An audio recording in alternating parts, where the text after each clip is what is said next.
There we go. Hi, Jax here. Yep, welcome back to the stream. We are now back up.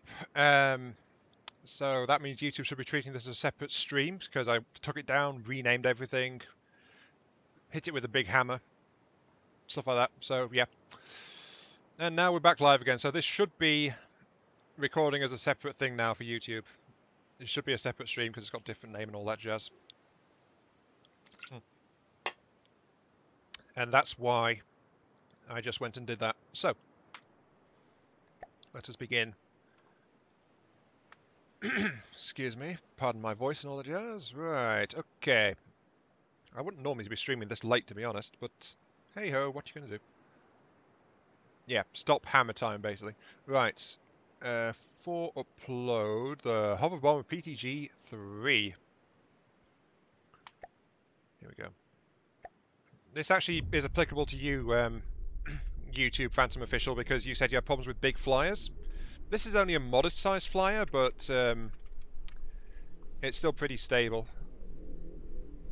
So yeah. So what I'm applying to this thing, you can apply to bigger craft, no problem. But I want to basically ramp this thing up to 11 and make it more powerful. But I do need to check though first if the comment on the multiplayer stream on Saturday was accurate. Let's press V. It was. That's kind of embarrassing. Right, jets in air mode and water mode. There we go. Flipping heck. I can't believe I did that. Okay. So, this is Lollard's bomber crafts. Lollard laid down the challenge of refitting this craft in whatever way you see fit. Just because Lollard wanted to see what you come up with, basically. So that's what I'm going to do here.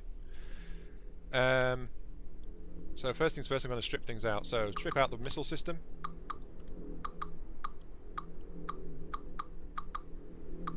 And go goodbye missiles.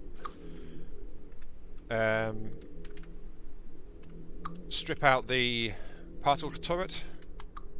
Goodbye turret. Though that's also taking care of the vehicle's power source as well. I must point that out too. Could probably do an extra thruster at the front here, but I'm going to relay the thrusters anyway. So that's that. Those are the ACBs controlling the steam engine. These are shield projectors. Take those out too. So I'm stripping this thing down to a blank hull, basically. Yeah, it's not very resistant. Lollard built this thing to be really cheap. That was his idea. A really cheap cannon packing a really powerful a really cheap aircraft packing a powerful particle cannon. I actually started to reskin it with metal as part of my upgrades in the stream, and Lollard took exception to that, so I refitted it back to wood. But basically this craft is, except for the metal plates here, which I put in and left in to mount the turret on, it's entirely a wooden hull. Anyway, this thing runs on PTG stabilization. So that's what it runs on. Let's give it a power source very quickly. This is only going to be a temporary power source, but it's also going to be to show Phantom Official what I'm trying to do with it as well. So this is going to be for you, Phantom Official, just to keep this thing in the air and let me show you how to do, sorry, not PTG, PID stabilization. So let's take off the mirror mode, give it the electric engine, so it's got a power supply. That gives it 3,800 raw power. That is massive right now because it's not very heavy. But as soon as I unlock it, it drops straight in the water. Yep. So, PID stabilization. This is what I mentioned about this craft being based around. I can destroy the block design. Well, I'm going to rework the hull as part of this refit, Lollard. But it's going to be roughly the same kind of profile, same kind of shape, but I'm going to add my own spin to it, kind of thing. Because if I don't keep it roughly the same kind of shape / size, then can it truly be called a variant of your bomber? Because I don't think it can if I rework the entire shape and size too drastically. So I'm going to work within the confines of what we've got here. Anyway, AI control. No, we don't want AI. We want just control. Where's control? Here's control. Grab the PID. Hello there, Constantinos. Welcome to the stream. Right, so Phantom Official for basic PID stabilization, which is what I love to use these days. I'm going to install 3 forward-facing PIDs, like that. Yeah, I'm going to make it mine, don't worry, Lola. So I've got 3 PIDs, right? Absolutely fine. But release it's still doing nothing, because I've not set them to do anything. So I'm going to take this first PID here. I will tell it I want you to be on altitude. Test stimulation. Got to do that, test stimulation, because you can give it a certain number. And then I want you to go for 60. And you can see the jets in the background just immediately lit up. So this thing is going to use jets pointing downwards that say they are thrusters to try and achieve the number I told it as an altitude. So if I let go, suddenly the craft just takes off. However, it's not stable, so it's flipping over and about to go straight into the water again. Like that. Let's grab this back out because there's still more to do.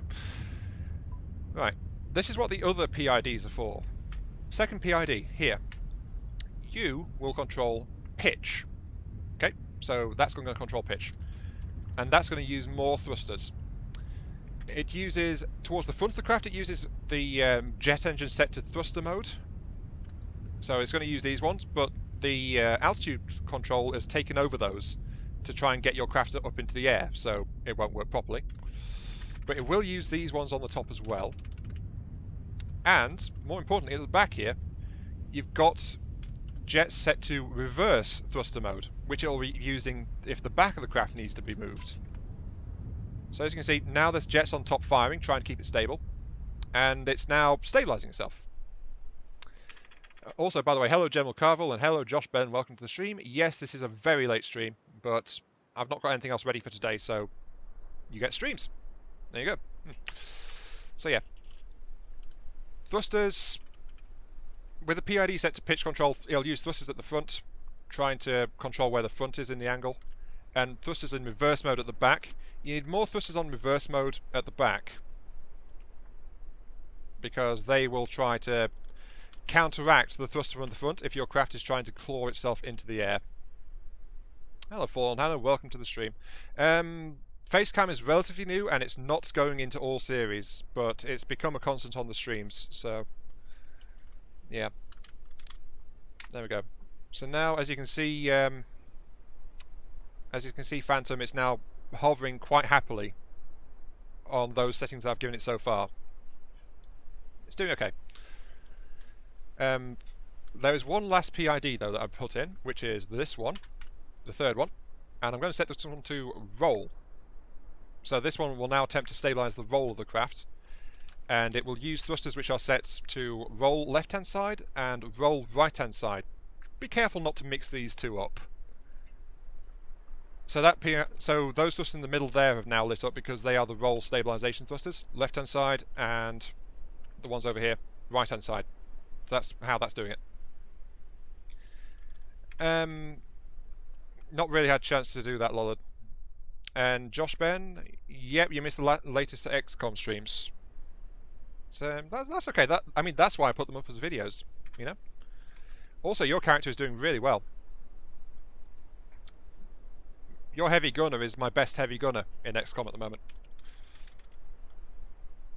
So yeah, that is the PID hover stabilization in its most basic form, and it's really reliable for keeping your craft steady at a certain altitude. There is one thing I would like to note though, which is the pitch control and roll control thrusting. You'll notice that I've got all these thrusters on top as well, because if you don't have that, you can get away without it. Your craft will try and stabilize itself, but it's going to be like pushing upwards. So if it's going to push like that, or it's going to push like that, if you've only got roll thrusters underneath it. So that's why I've got thrusters in the top for pitch and roll, because then it's like it's thrusting that way, but it's also thrusting that side as well. So it's double it, and it's trying to roll in place rather than trying to just lift off into the distance. And that's pretty much how you do PID stabilization using jets for flyers. So yeah, and you can make just a really solid, stable flying platform using this kind of technique, and it works on craft of any size. So, so Phantom asked about big craft. You can scale this up to any craft size you need. Just be careful to balance your thrusters, and you'll be absolutely fine. So yeah, there you go. Lecture mode is over, and hopefully that is what Phantom was looking for. I'm kind of worried because Phantom hasn't said anything in a few minutes. In which case I've just been babbling into a microphone. Then again, I just babble into the microphone anyway, so nothing new there then, I suppose. Plus there's the fact I have to keep going over this PID stuff pretty often too. It's absolutely fine though. Anyway, let's get this stuff stripped out. Because I've done the example and told you what the PID systems do. So I don't need that stuff there anymore. Let's pull out this metal plating, which was used as the turret mount. Whoops. Okay, so did you catch all that then, Phantom? Because I went through the entire PID system for basic PID stabilization. And it really changed how I was doing it when I got this thing running. So, you know.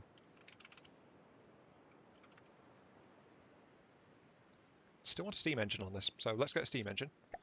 Believe that as the base layer. You got it? Okay, good. Well, I hope it all helps. Yeah. Let's get a steam engine. Steam. Right. I want to have a large steam system, actually. Of course, part of the problem is with the Lollard's flyer is that it's not quite symmetrical. Not really. It's not got a central block, so it's an even number rather than an odd number, and that's pretty odd as far as crafts tend to go.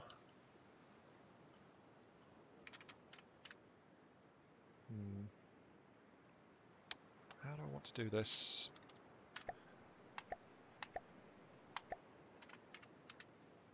What I want is a power core, which is built around 4-meter blocks, which means I'm going to need one there, one there. Yeah, press N twice. The thing is, Lola, that because it's an even number, it makes some odd things regarding, you know, actually how other things fit around it. I mean, remember your particle cannon was off center, so you can't really center most things if you've got it built as an even number across rather than an odd number across.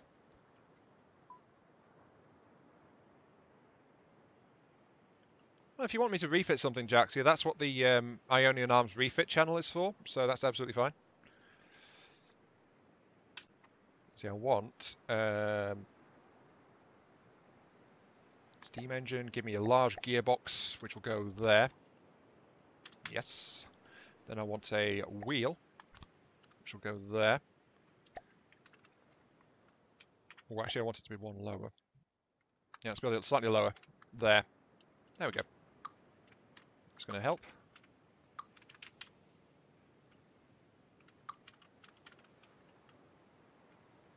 Then I want to bring it to run on 4, I think.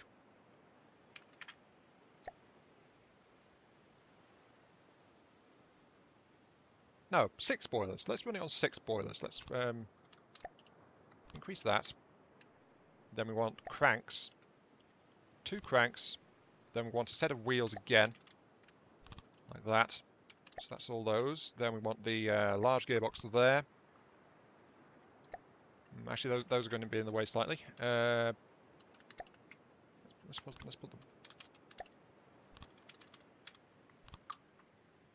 I want that there. I want a shaft to go between the two like that. And then the large gearbox can go on that end. So that's all connected up. Good. Then I want the generators. No.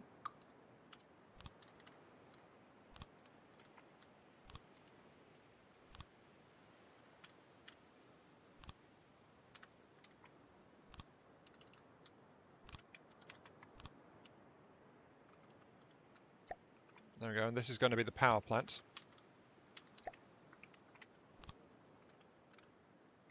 It's not going to be the most efficient, but it's going to be pretty powerful.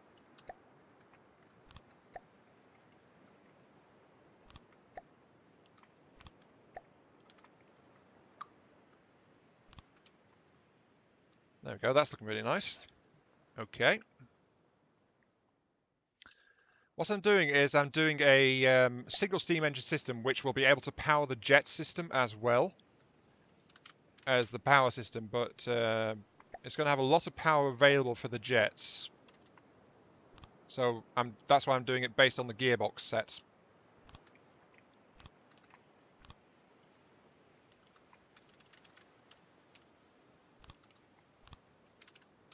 And I think there's enough space up here to put in another set, isn't there?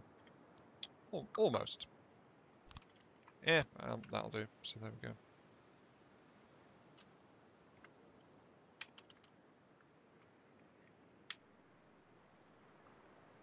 Now I need the steam piping,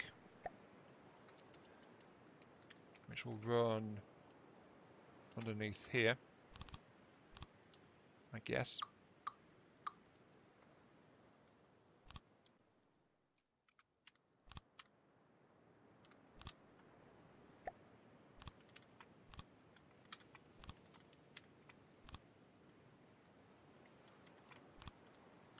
There we go, that's fine.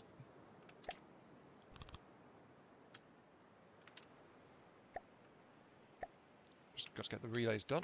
Oops, no, that's the wrong one. Three-way, that's the one I want. Corner pipe.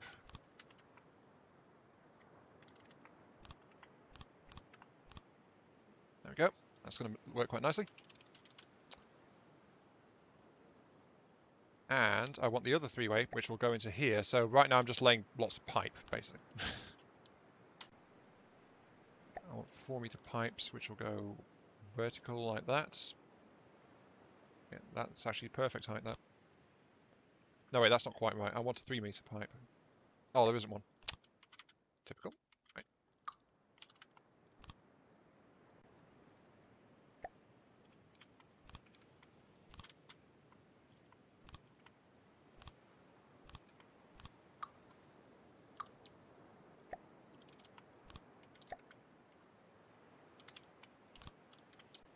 Yep, I am the plumber.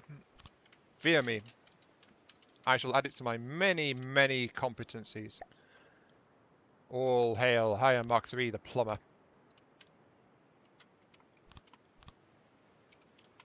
Mind you, this is because I've worked on those... I've done a lot of work on the exhaust systems of fuel engines, so, you know. Kind of the same basic kind of thing, really. Except you can actually place these more easily.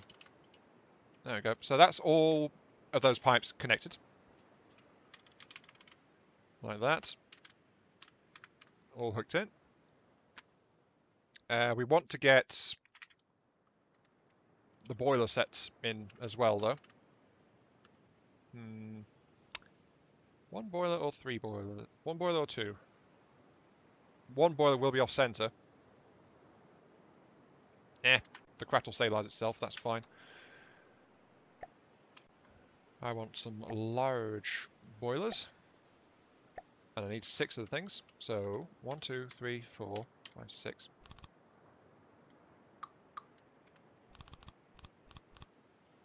There we go. Then if I connect that, that's all fine. So that's all connected. And that's going to be the primary boiler.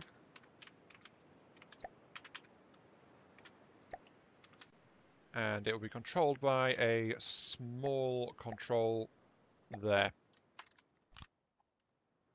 So there we go. Let's crank it up and see how much power it can kick out.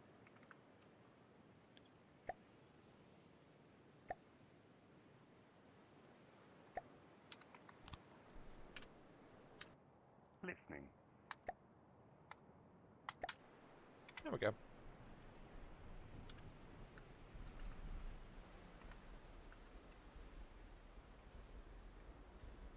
And that'll keep it airborne as well. Oh, well, it would if I had the PIDs installed, actually. But I took the PIDs out, so...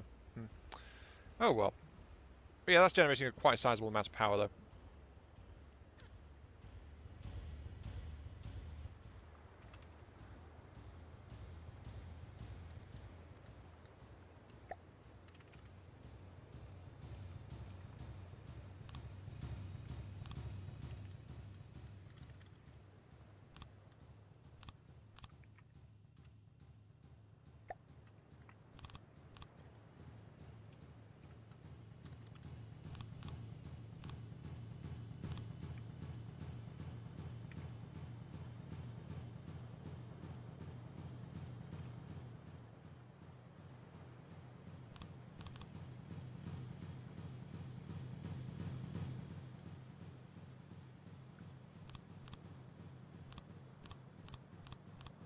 Plenty of resource storage in the middle there, too. And that is continuing to build more power. Quite nicely. It's still got more power to give, so yeah, that's going to keep on going.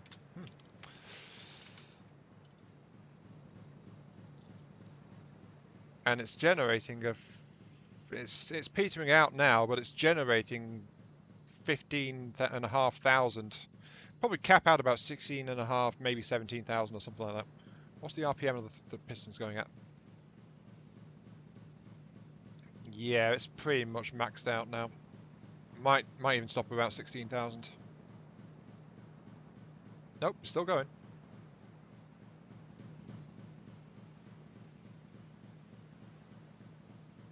Not too bad, not too bad. But that's got massive generators installed for its power supply, so that's a lot of power going into play there. Now I just need to give it a PID. What's its pressure at? 706.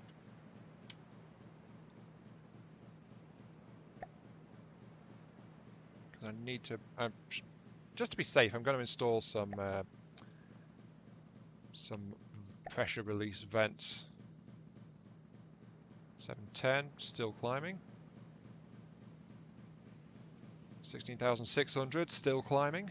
It's still working out how much power it wants to generate.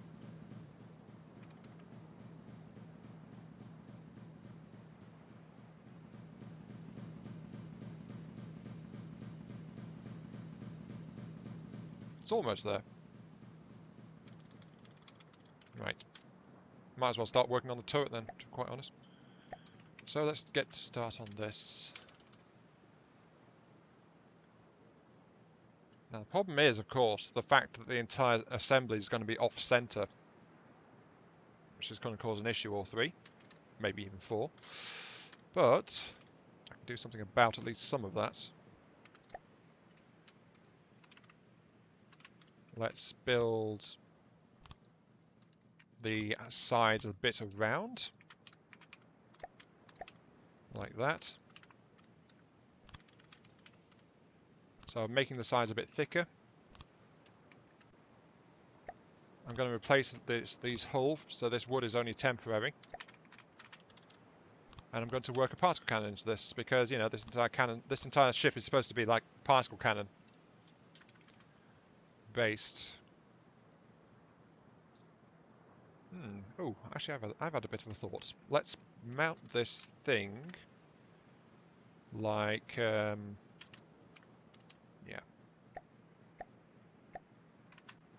Recess it slightly.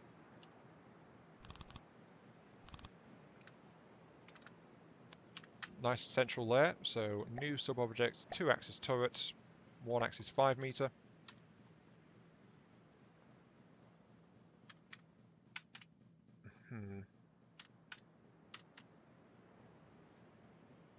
Actually, is that...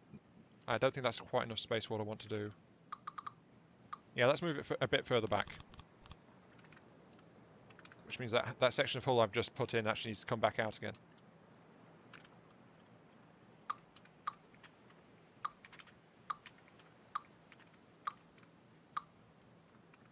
Right.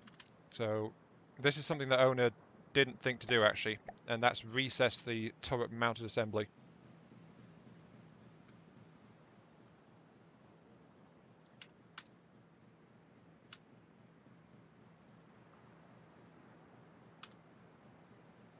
How far, but how much leeway do I want this thing to have? Let's put it there, actually. So yeah, the turret assembly was exposed in owner's original design. I've just recessed it now so that it's a bit more protected. And it also means I've got a massive amount of space in here to create things, basically. And that could go as far as there. Right. Let's see, laser weapon, energy weaponry, particle cannon.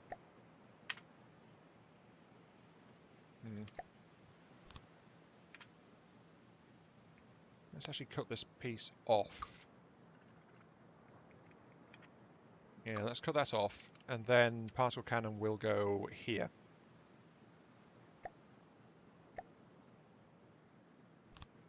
So that's the particle cannon. Right, one particle cannon starting to be installed. I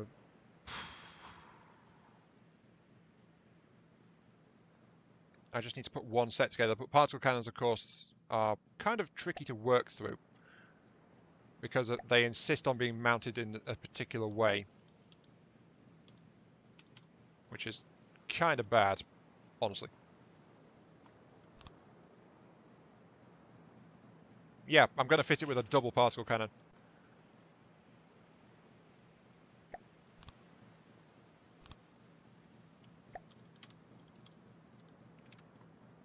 Just so it's actually evened out.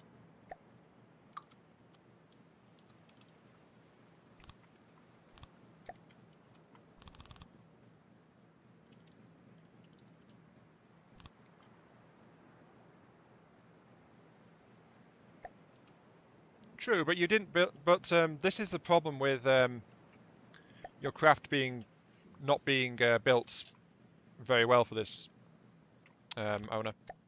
Sorry, not owner, Lord. What am I on about? Your craft isn't really built to accept a central aligned particle cannon.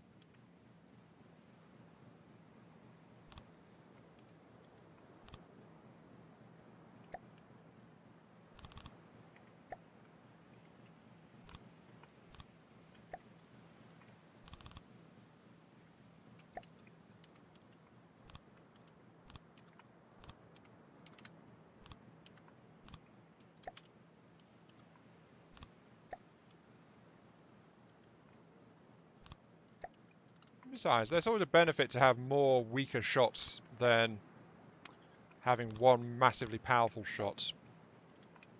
So rate of fire has its own qualities. So 2, it's still going to be really nasty per shot, but it's going to be able to do a fair bit of damage too. Let's quickly grab a prefab of that. Wipe you. Drop the width down. Drop the height down. Drop the length down to much less than that. Jeez. You gotta go? Okay then, Phantom. No problem. See you later then.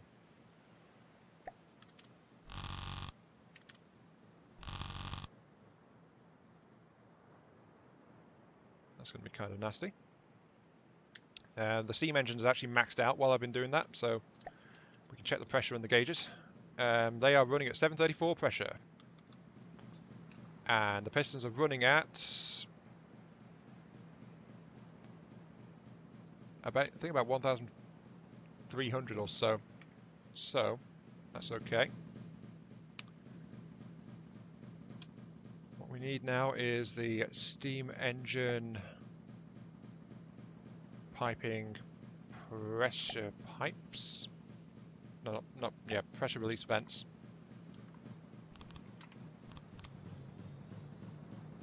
What are you running at? You are 733. Let's set you to go off at 740.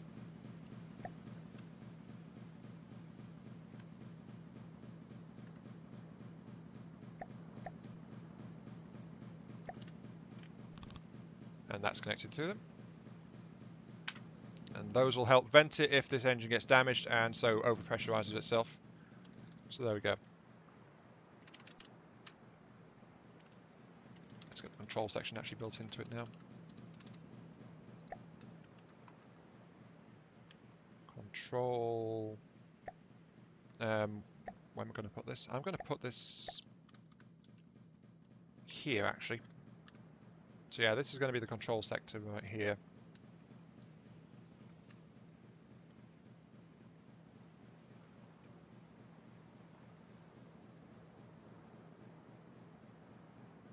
Yeah, right here.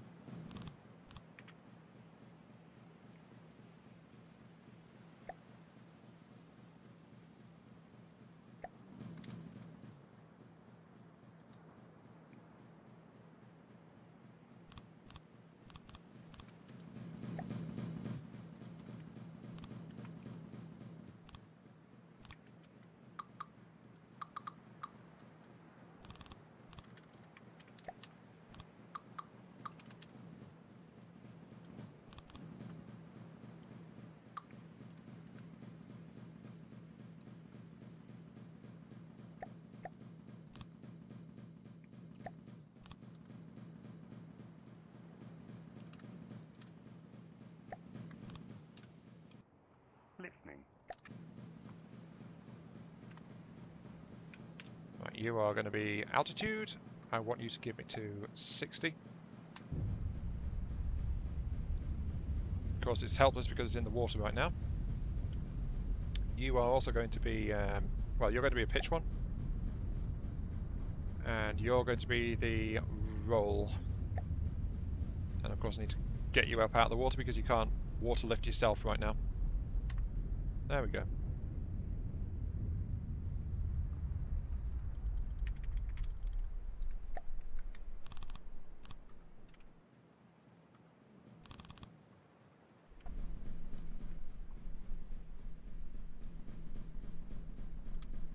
Control, I need a fire control computer, which is going to go there.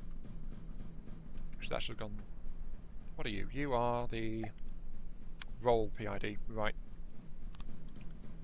I'm going to move you slightly. So you're the roll PID now. Take you out and put the fire control computer there. Okay.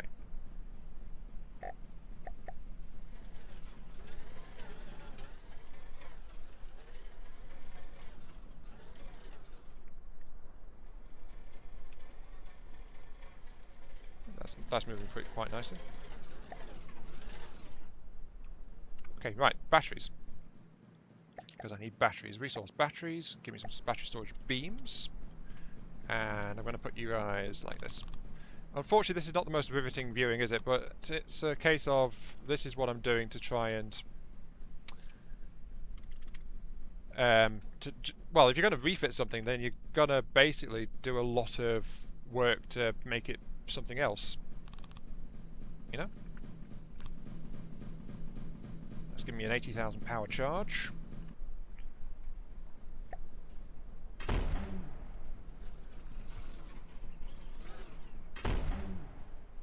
Oh wait, doi, of course. I didn't finish this. What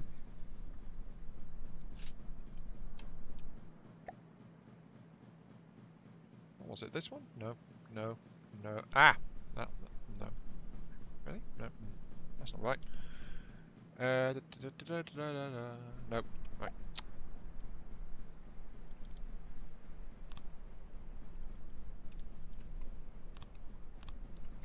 Yeah, doing refit work is not the most viewer-friendly of things. I must admit to that. Especially if I'm trying to work things out as I go. So, that's that. Then I want the Terminator. So that's kind of fitted. And the steam engine is having absolutely no problem keeping up with that. So I can do a lot more to it.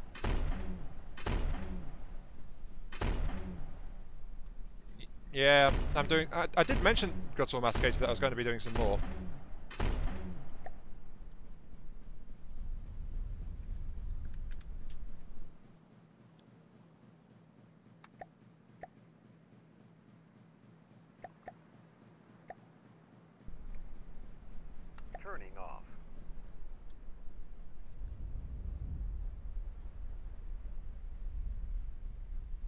Yeah, I know. It needs to be tuned and something, so absolutely fine.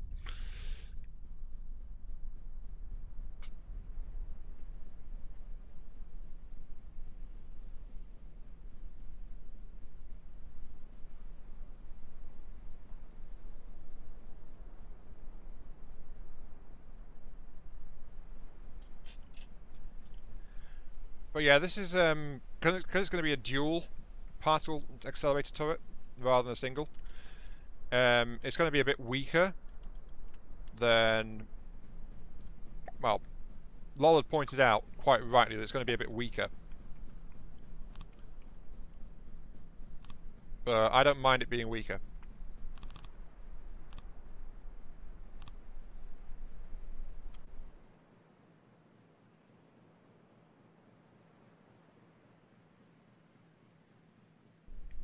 Can I actually work in an accelerator arm input? Yes, I can actually. Okay, right. So I can make this. I can make this more powerful anyway. So you know, more power, more power. I should probably point out that Lola, that you did say that you wanted these refits done to see what other people did to the design. So I may not be doing it to your ideal, but I'm still doing it as a test kind of thing.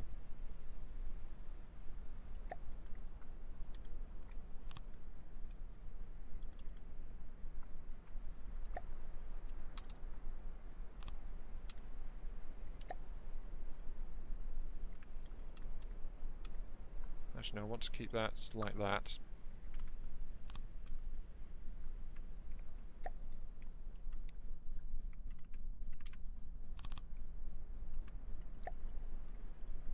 Yeah, there are different ways to go about making particle cannons, though. Remember,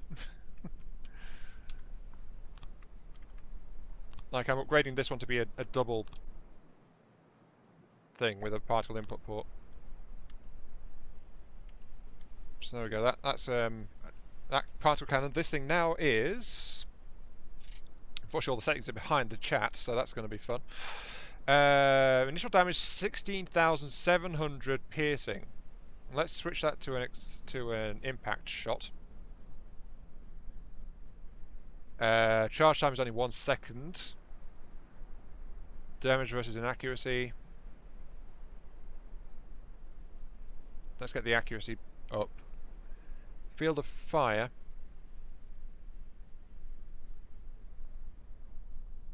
I want you to have a big field of fire, but I want you to be a vertical focus, which was that one. Damage versus attenuation. Let's boost the damage a little bit. Actually, no. Let's get the attenuation down. I want to get some overclock in here, actually.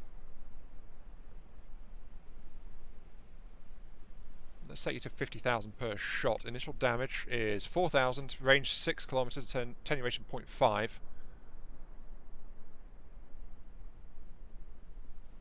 No, I want the charge time to still be 1. Let's do it to 1.5. No, 2.5. 2.5 seconds, 10,000 damage. Right, okay, that should be pretty. That should be nice. Let's use it on our test subject.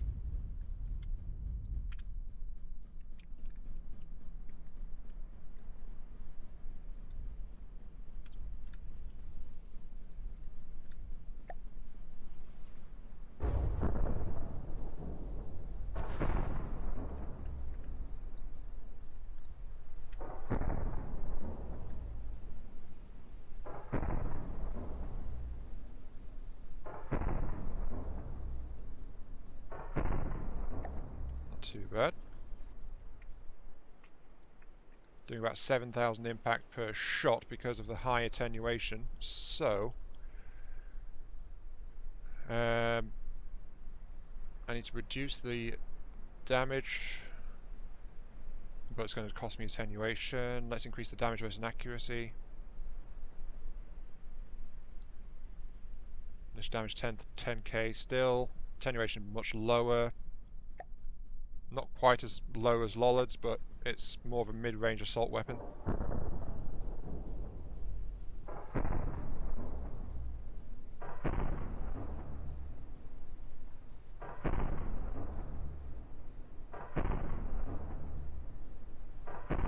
That's not too bad. Okay, I'm happy with that, a particle cannon of this size. Can I fit some more tubing into it? Yes, I probably can, because of how I'm doing it.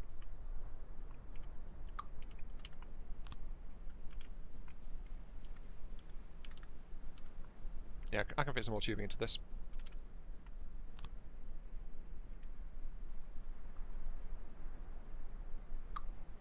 I think.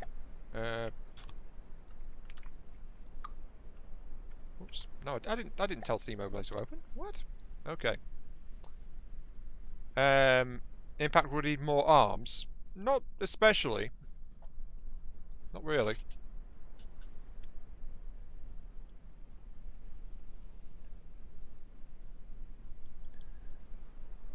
Right now, this thing is set to just use like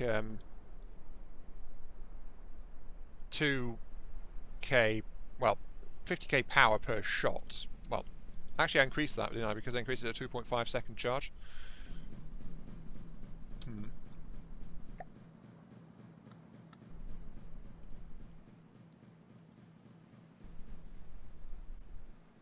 Drop the height. Give me some width.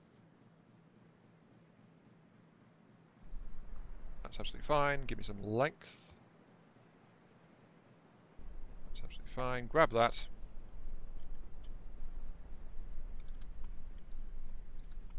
And then I can set it into place here as the direct counterparts.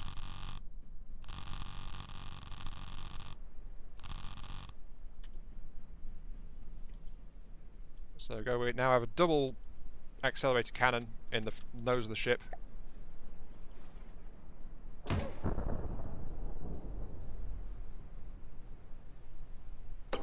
Too power hungry for my current power supply.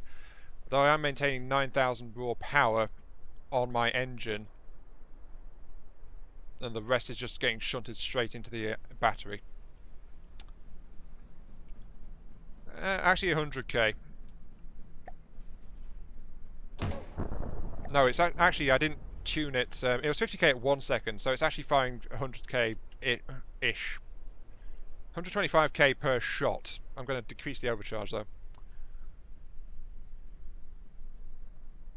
to 50k per. Initial damage is 6,000. The inaccuracy, I can adjust that slightly. Well, I've just made it more, take less anyway, 50k per 2.5.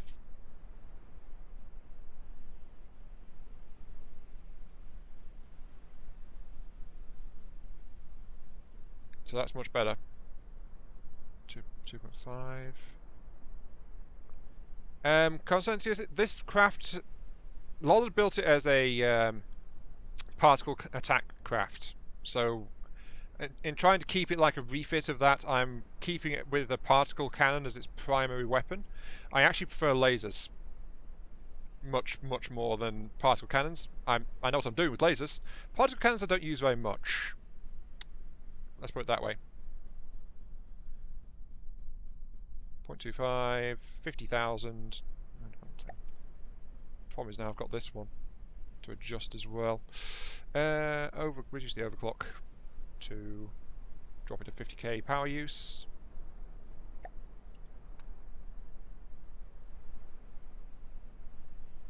So yeah, I much prefer. I'd rather build a laser than do this, to be honest. I know what I'm doing with a laser. Unfortunately, copying and pasting doesn't shift the settings from the railguns, so... Yeah, they are, but they bypass shielding and they have a few other useful traits, so... You know. They have their uses.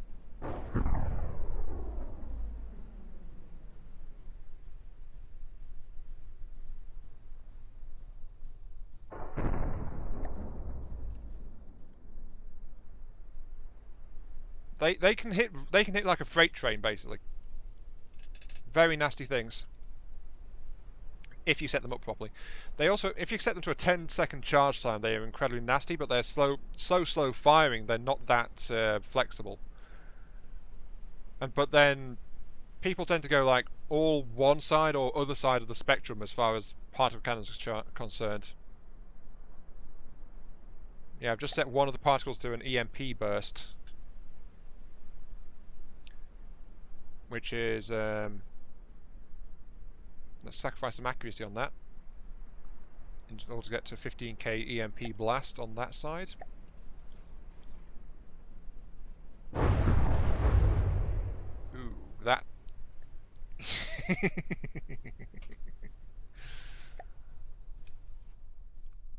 Oh, that actually killed it. Whoops. My test subject is dead. Oh.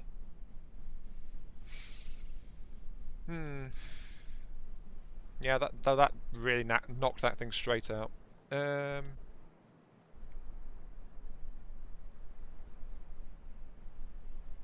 Pack EMP beat Cram EMP? Pack EMP is a heck of a lot more accurate and it's instant as well. While the Cram EMP, you can get a much bigger blast far cheaper in terms of material spent per shot. Because a Pack EMP uses a massive amount of juice to deliver the same amount of EMP damage. So they're two different weapon systems. Cram EMP is much easier to do and is much easier to sustain. Pack is instant, ignores shields, and will hit fast targets much more easily, that kind of thing. But it costs you a lot of power to do at the same amount of EMP damage.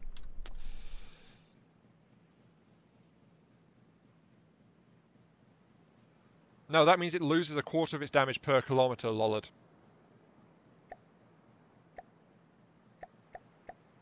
So it's it loses a quarter of its. Yeah. I thought I'd bring in some extra test subjects, you know. Hopefully this will be enough to last us for a while. Okay, right. Particle cannons, test firing on you.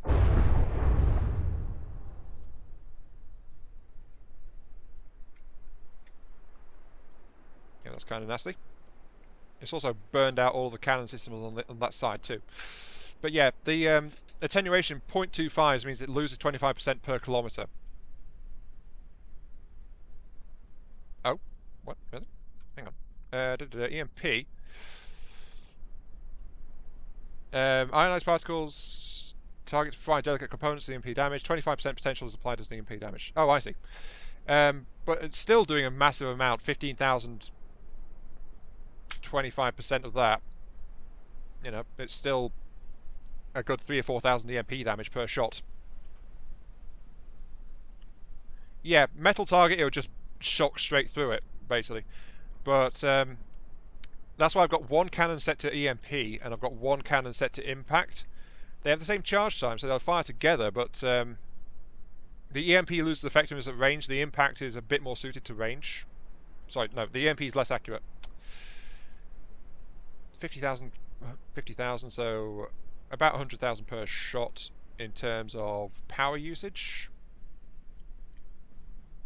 It fires every 2.5 seconds.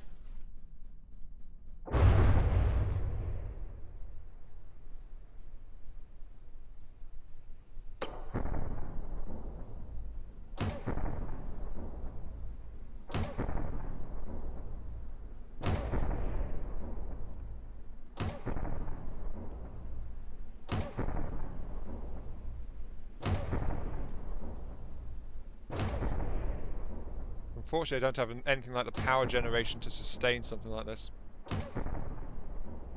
So I lose damage potential quite easily. And it's dead. Right.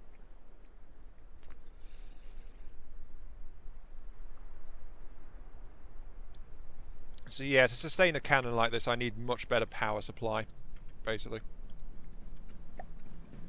I've got this massive kinetic steam engine running, which is intended to do quite a bit in that regard. Though I'm going to have to beef it up a bit further. because I want more of its power dedicated to the battery charge rather than the raw power of the entire system. So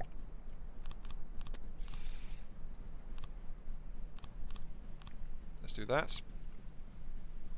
Then I want another wheel here, which will attach to those two generators. That'll divert more of the engine's power to recharging the system. Don't want to extend it any further that way though. So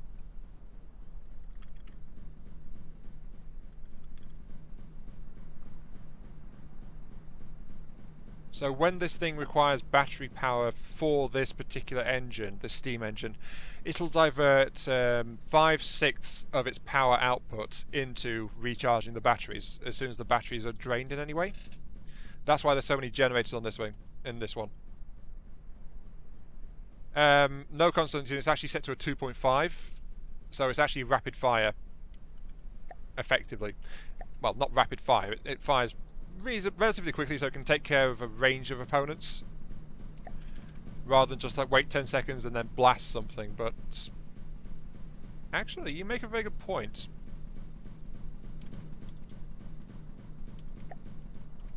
Yeah, that's the primary weapon. The primary weapon is meant to deal with the big scary stuff, isn't it? Not deal with the yeah, the pilot cannon's not meant to go against the small stuff. Not unless it's got nothing else to shoot at. So yeah, I should ramp it up to 10 and make it more efficient. So yeah, let's do that. Let's modify the pilot cannons to be slower firing.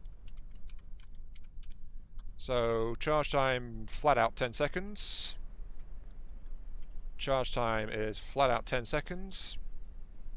Then we'll drop the power usage to 50k. So this will massively slow down these cannons, but it'll make them much easier to sustain on the current engine we've got as well. And then I'll bring it back up depending on what the engine can actually sustain at full output. So let's see, overclock, drop that down to 50k. This is basically just weapon tuning at this point to tune it to my existing power plant. Oh jeez. Yeah, that's what I'm going to do. If it's charging fast enough, I'm going to bring the batteries back up. Though I have expanded the batteries as well.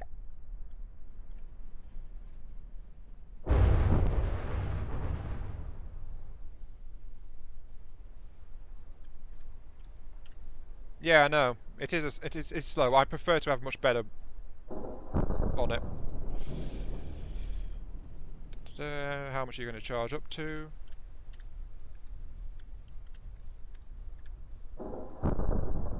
Okay, so it's short 30,000 whenever it fires. So every time it fires, I'm 30,000 less in the batteries than it was before. So yeah, it's still draining. It's still draining quite a bit, but this is going to be the anti-big things weapon, so it's going to try and whack whatever it can. But it's short 30,000 every time it charges, out of 100,000 per shot usage. So 30, that's 70, that's 35,000 that I want it to be using in terms of its output. So if I drop it to about 34,000, 35,000 per cannon, that will be completely sustainable at maximum steam engine output, or it should be. It should be able to recharge between shots now.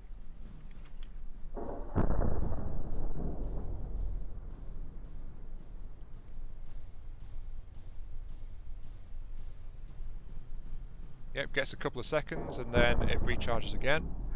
Okay. I can raise that slightly. Give me 40k per shot. Let's see how that one does.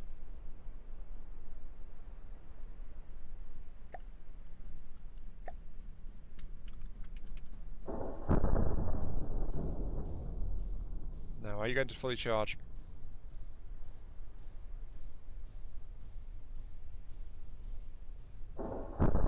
There we go. That's fully charging. Perfect. Really slow firing, but it'll do the job. It's supposed to go up against the big ships, so I'm going to give it a separate weapon AI to prioritise the big ships.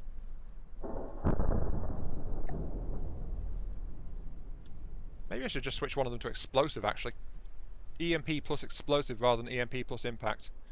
Because the physical damage being done is coming from the impact shot. I'm not too sure about it.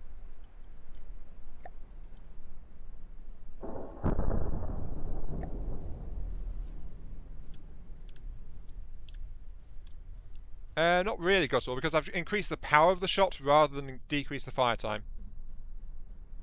Yeah, I'm going to set one of them to blast mode. The other one is on EMP. That's the EMP cannon. That is going to be the blast cannon. Explosive shock. Let's see what this one does.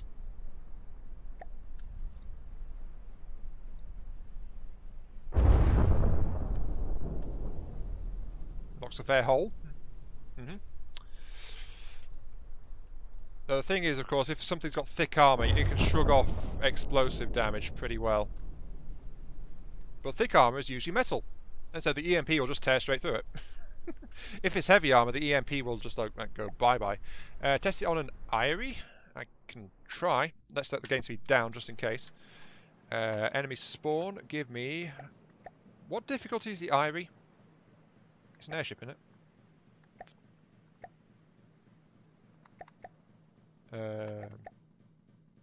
Or is it a helicopter? Oh, it's a helicopter, isn't it? Helicopters. EMP doesn't have a blast limit, actually. EMP is limited by what it goes through.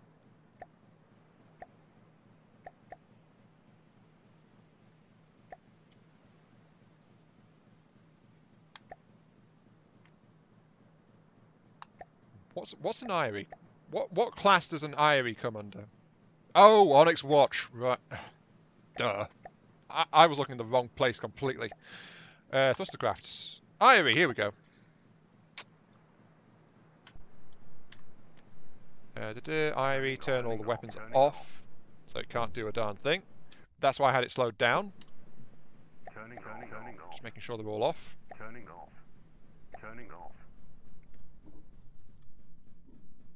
I don't want it to go flying around killing me, you know, because I'm not actually armoured. Let's get this thing turned around a little bit. Turning off. Okay, that should be neutralised. Let's turn the speed back up. Yeah, that is up, but... Oh well. Come back here. That thing's not very happy, is it? Alright, there we go. Let's turn properly, so there we go. Right. Okay. Hello there, Eyrie. How are you? Thank you for agreeing to be my test subject today. Let's shoot one of your cannon. What was that? I thought I heard a missile launch. Turning off.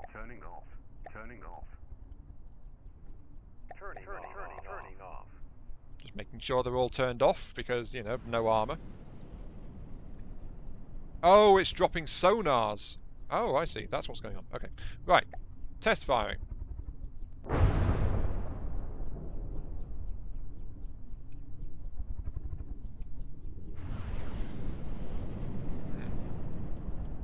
Not too bad. It punched a hole straight through that.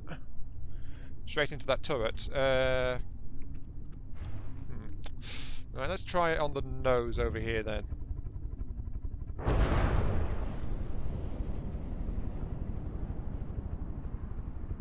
Enough to knock a hole in it. And then the EMP just surges throughout the metal plating on the ship, going wherever it pleases.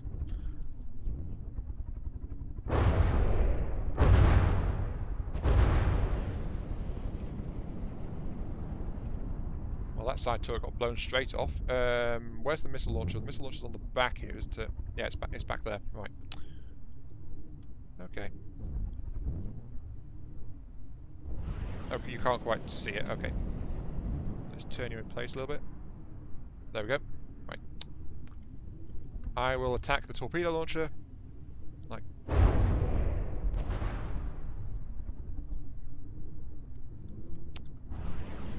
Piercing plus EMP, that would probably do better against the heavy armor ship. It's either piercing or the impact. Impact's supposedly one of the better ones right now from what I was told last time. So let's switch. Let's try an impact shot. See what that does. Okay,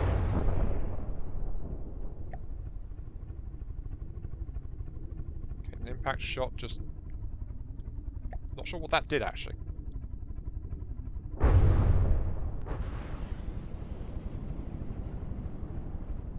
Yeah, the impact shot's just getting negated. Let's try a piercing shot. Piercing, piercing, piercing. You are going to be set to piercing. What's your power rating going to be?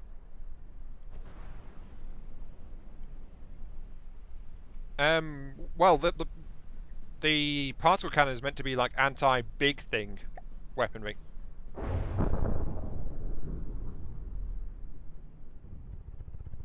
The EMP is quite nasty. Oh, okay, so it's better as a shotgun kind of thing with impact? Okay.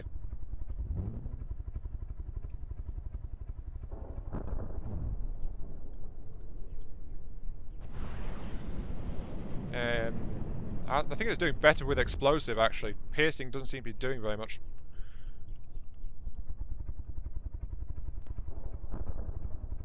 Yeah, it's not powerful enough to do a true piercing pack shot.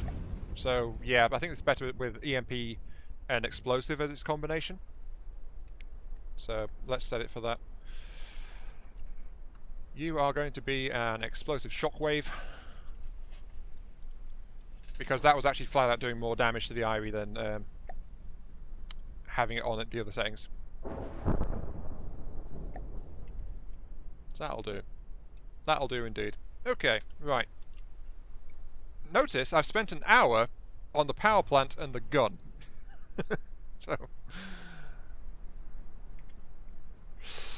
Oh... Freaking refits. Ugh.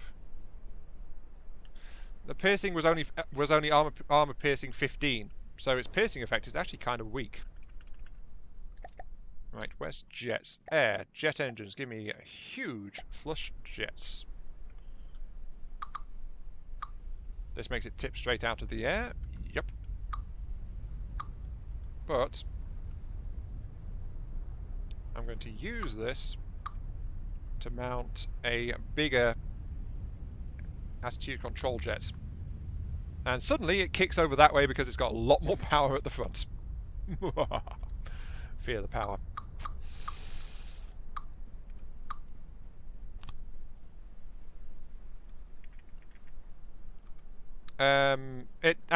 It goes straight through metal armor, and it actually outright damages and destroys heavy armor. Because heavy armor gets damaged by EMP for some reason. Don't ask me why, because I'm not entirely sure. Actually, I don't need those two. Just those will be fine, I think. Thrust reverse. Thrust reverse.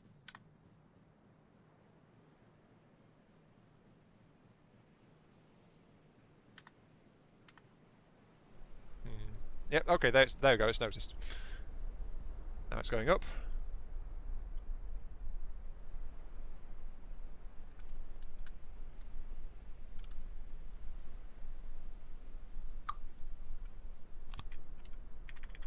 And now it's stable again.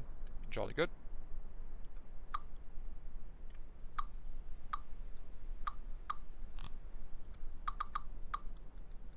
Take the siding out, so there we go.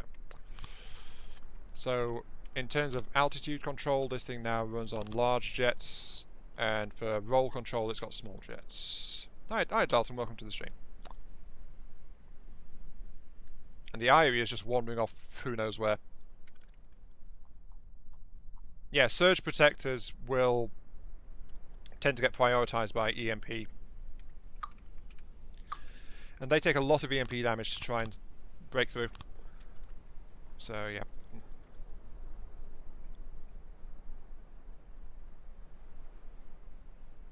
Okay, so I've got that primary cannon set up now. I'm happy with that. It needs to be armoured, so I'm going to do that next. Let's put it. There we go. That's what I want. Armouring.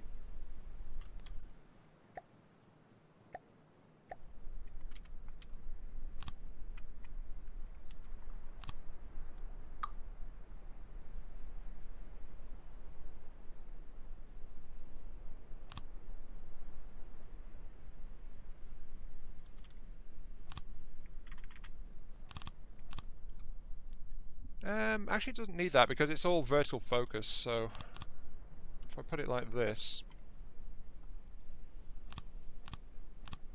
it'll do better like that. And then I want to downslope 2 for the sides like this, because it needs a bit more space on the sides.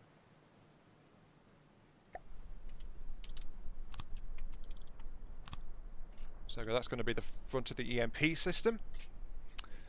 I've tried it. I tried it a few weeks ago. Has there been another update since then? Okay, then no problem. But I'm going to be at this for hours, basically. Fair warning to everyone. I'm just keep on tinkering. That's how I do vehicle upgrades. I just tinker and tinker and tinker until it's like, yes, I'm happy with that. Oh wait, it's like 4 or 5 hours later. So it's like, ugh. So I'm not exactly the most efficient tinkerer around. Let's put it that way.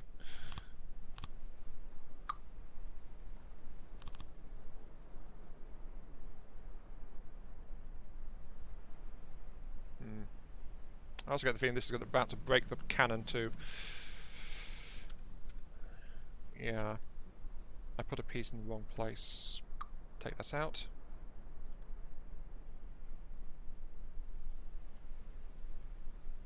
Yeah, this is just the primary cannon though. I'm going to put in more stuff for the secondaries. So this is not going to be the only weapon system by a long shot. It's just going to need a bunch more stuff.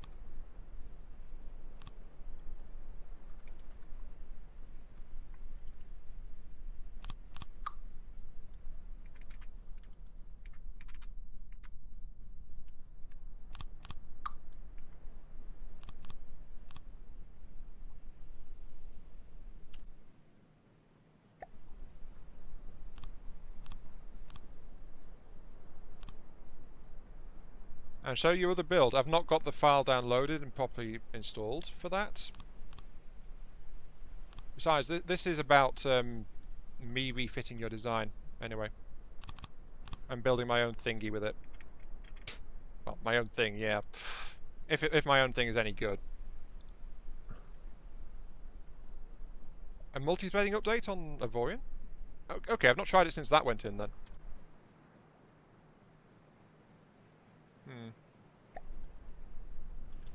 Really do some more armor on this thing.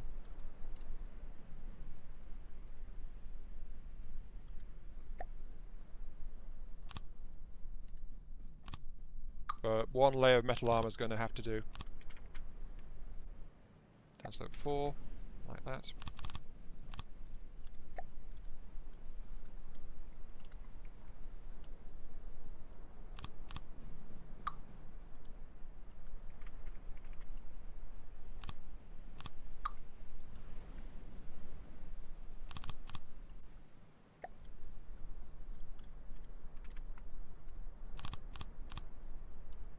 So there we go. It's got a bit of exposed tubing on the top because of where the particle systems connect. Can't really do much about that, unfortunately. I don't think. So, single metal block. This thing is going to be quite vulnerable, but it is what it is. And I'll need to increase the armoring on it to deal with that later. But right now, I'm just making sure I've got some armor covering on it to properly cover the entire system as it spins around.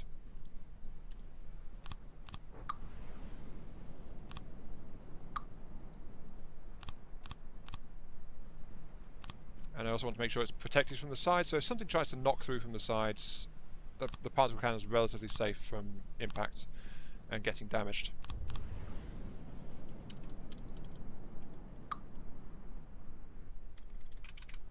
Right. Okay.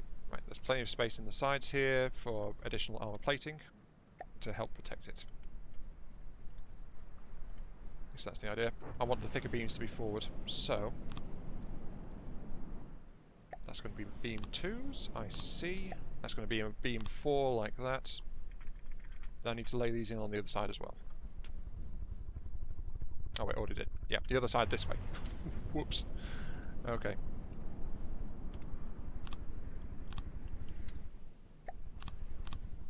And there we go. Right. I do believe I have a particle cannon turret, which does a pretty good job of not revealing its internal systems as it turns around, and it still turns around pretty fast because it's a big turret. Not bad at all. However, I do need to install some firing limits on it. The rear is exposed, so I don't want to target anything which will make it turn too far, so increase this. I want to set the elevation because of the way it's angled. Quite accuracy max, yes. Where's your turret piece?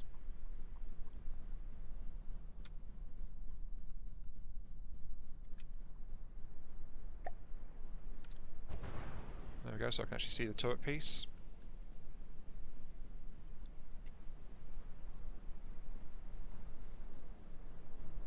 Its elevation I want to set to 90, I think. So, set you to 90. I said 90, not 90, there we go, 90. And set this one to 90 as well. And that should keep it from... Yeah, that'll keep it from turning... Oh.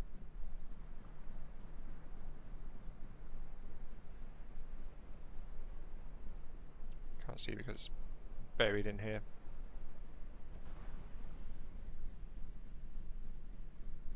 Which way will you turn? Which way are you set to go? This will be for campaign? No, this is just working on a workshop upload kind of thing. So it's just a refit of... yeah, it's just a craft refit basically. Hopefully I've got that correct. Oh wait, no, doy. Minimum should be minus 90, not absolute 90. No wonder it couldn't turn anywhere.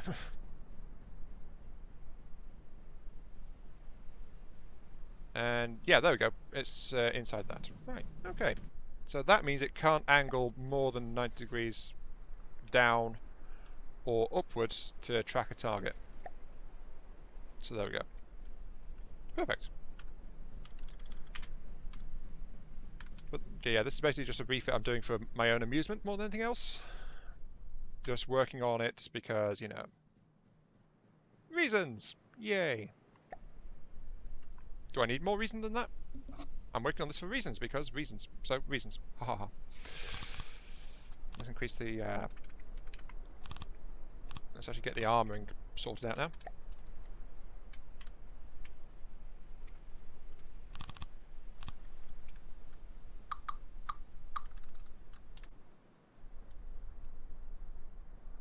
Right, you guys, I want you to respond to a reverse thrust command and a left turn.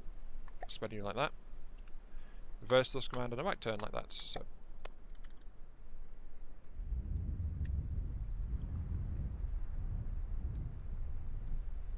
Yep, that's absolutely fine.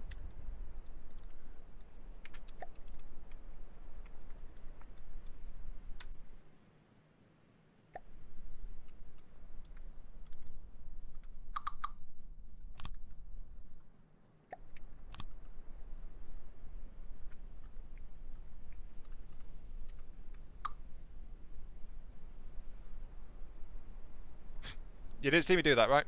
Nope, nope. I didn't do that. I am absolutely perfect in what I build, yes. I didn't just accidentally drop what I was working on. Yeah. At least it's easy to replace, so... Yeah.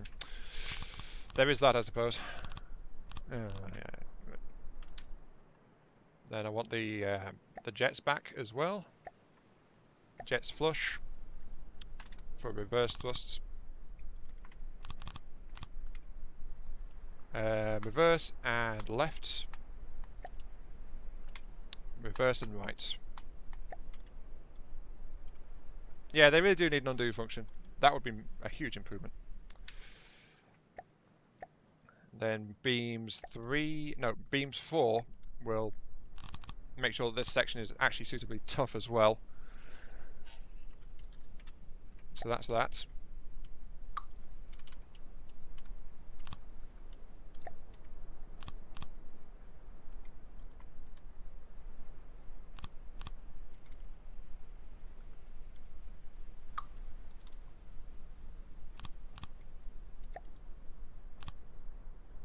So this craft is going to be a bit wider than the original one, actually. It's a little bit longer as well, but that's because I'm trying to work in the turret system and things too. That's okay for the stabilization thrusters, there and there. I want you to have more armor, though.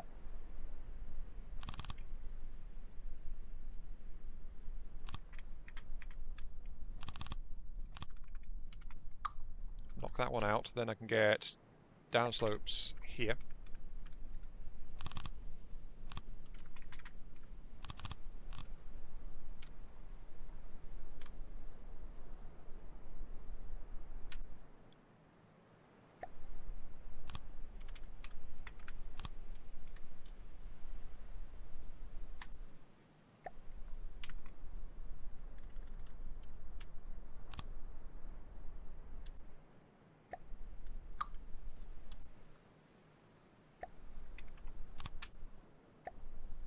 Yeah, this is just me sculpting the hull now. Again, this is not the most riveting stuff to watch, is it?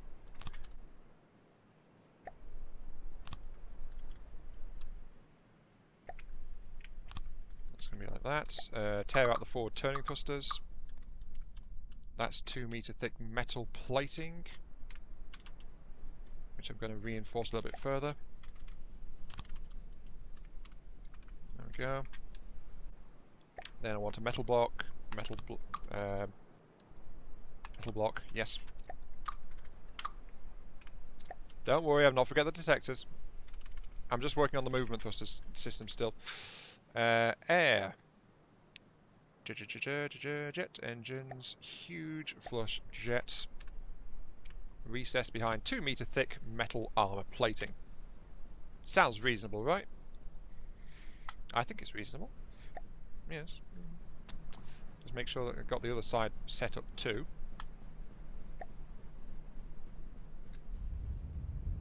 And that gives me a lot more turning thrust. Like that.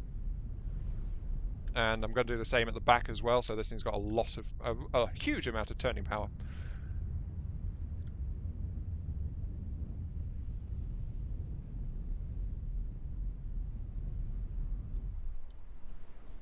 I mean, we've got that massive steam engine in the back, so, you know, we need something to spend the power on, don't we?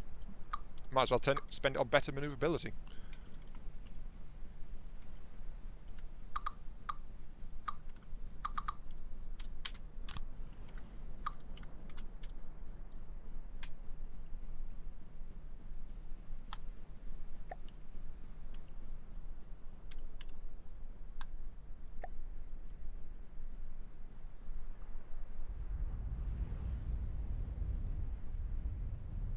Yep, that's looking good.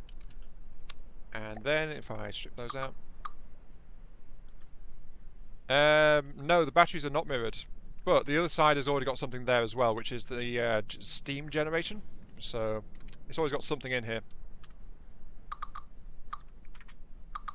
As you can see. The steam power plant.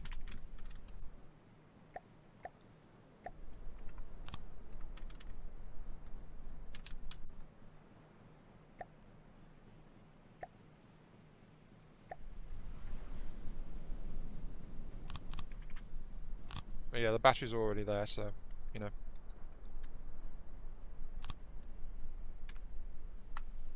forward and that one.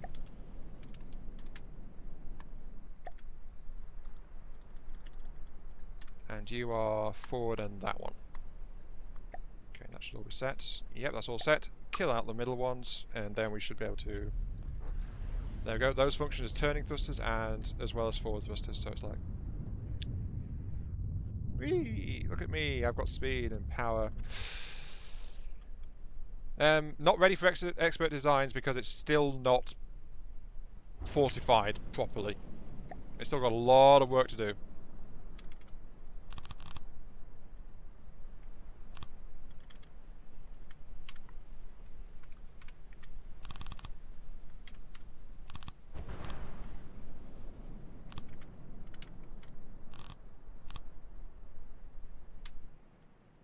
Yeah, this is the metal shoebox now. Since you insist on calling it the shoebox. This is the metal shoebox. The metal shoebox AAR, because it's an Ionian Arms refit. Or something like that, I don't know. But there we go, just giving some extra thickness around the rear turning thrusters. Then I want the square base 3 to drop this into here.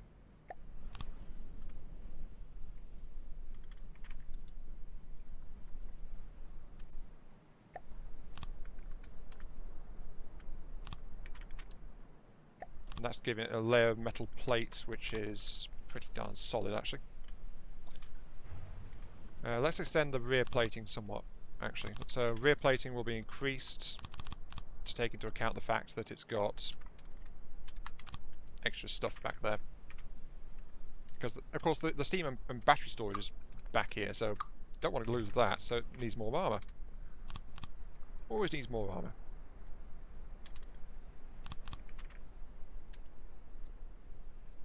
But there we go, that's evened out the turning forces as well, so it also turns perfectly in place. Sustain and the attack approach. Well, the primary weapon is just for hitting big, scary things. So that's its main weapon against really big targets.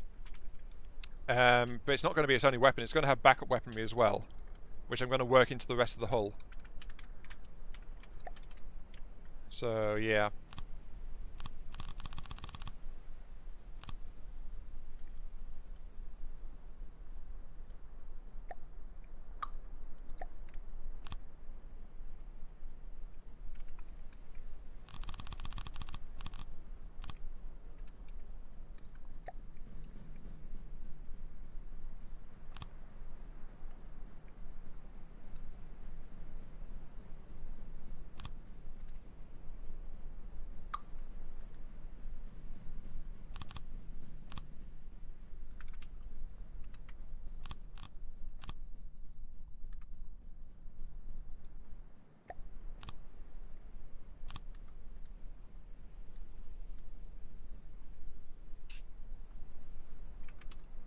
Still, the thing is, though, you can see it's still got Lollard's original hull worked into it, can't you? Because of its overall styling and shape.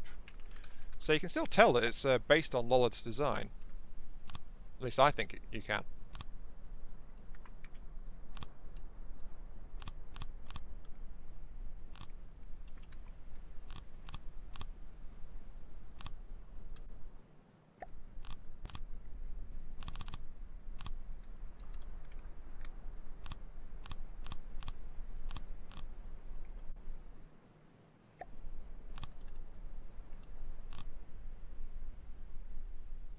It's just been approached with a different eye to it.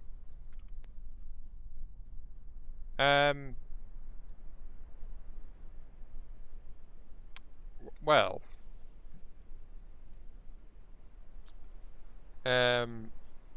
how many times will it be fired upon?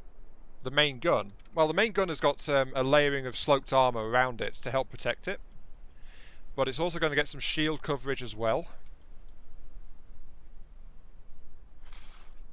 Jaxia, your carrier would kill this thing really quick because this thing is still very incomplete.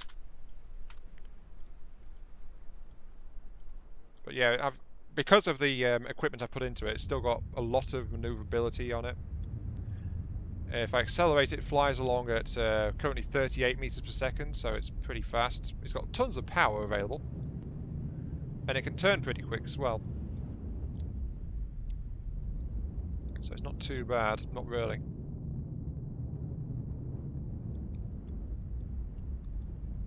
And then if I bring up the main cannons, the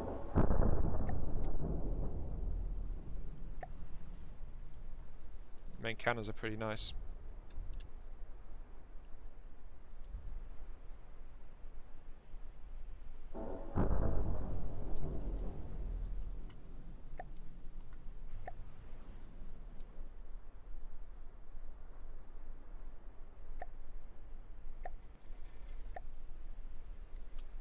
Yeah, doesn't look too bad. Looks okay. It really does need the better secondary weapon systems though. Well, it needs any secondary weapon system, but the original one had like a rack of 4 missile launchers as its backup weaponry.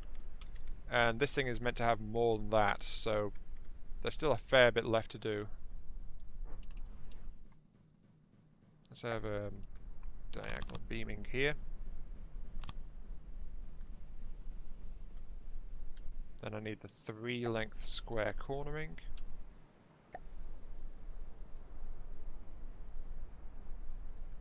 Well, it depends on how far away it starts to do the shots, doesn't it?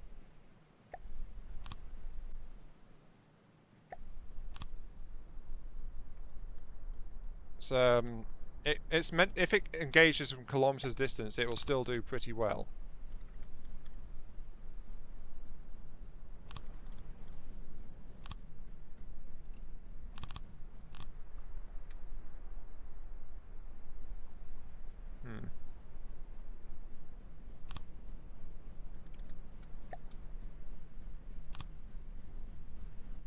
They stick out a little? That's fine. I can correct that. I can replace them with wedges.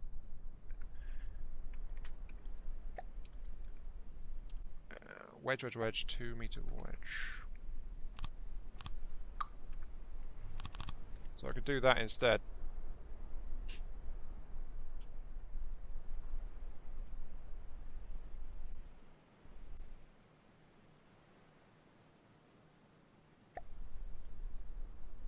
Is your carrier this strong? Your carrier is a different beast. Your carrier is a bomber, basically.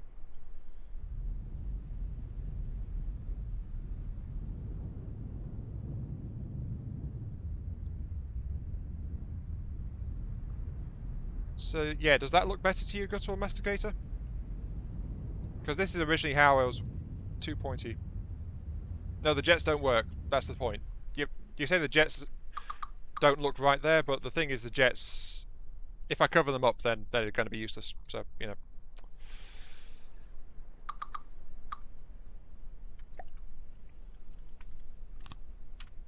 So if I take the jets out, then they're like that. And then I guess a 1-meter wedge.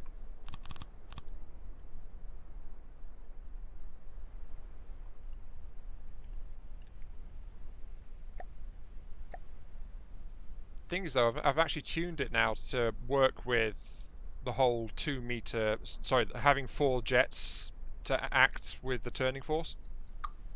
So if I'm going to do it like this, then I need to work it out a little bit differently.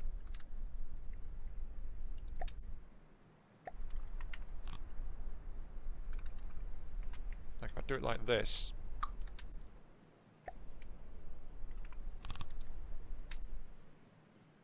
there's going to be some missiles, and I'm thinking some simple weaponry as well. Basically, it's going to be it's going to be more heavily armed than Lollard's original version. I mean, Lollard's original one, I've already got I've got more particle cannon system. It's split between 2 rather than 1, so it's a dual firing particle cannon rather than a single one. And I've got better protection, I've got better power, I've got better thrust. So yeah, every system I've installed is a lot stronger right now than what Lollard had on the original. And that's what I'm doing. Just a complete refit and what can I make of this thing. Let's put in the rear jets like that then. you are reverse, and if I'm turning that way, reverse and turning that way. There we go. So switching up where the jets are a little bit. Still got 4 jets, so it's still power balanced for rotating on the spot. But it's still, now they've been shoehorned in somewhere else. Like that.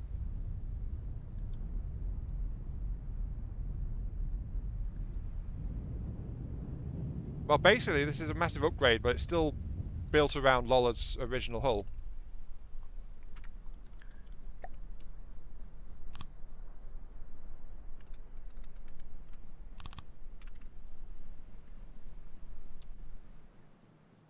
How far behind are you on the stream now?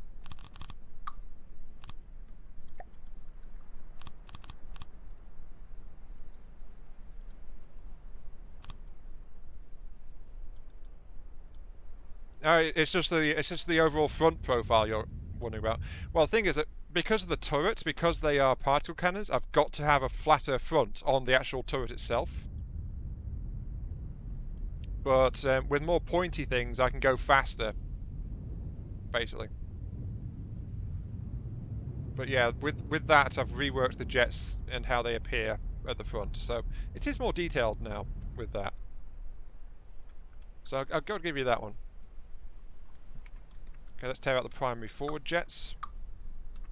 So I can rework the back section now. Right, those are the primary forward jets. Yeah, it's still basically the same box. It's the same basic hull. It's just refitted, enlarged. Well, it's not really enlarged. It's still basically got the same internal volume, roughly. But it's something else. It's an evolution, really. I think more than anything else.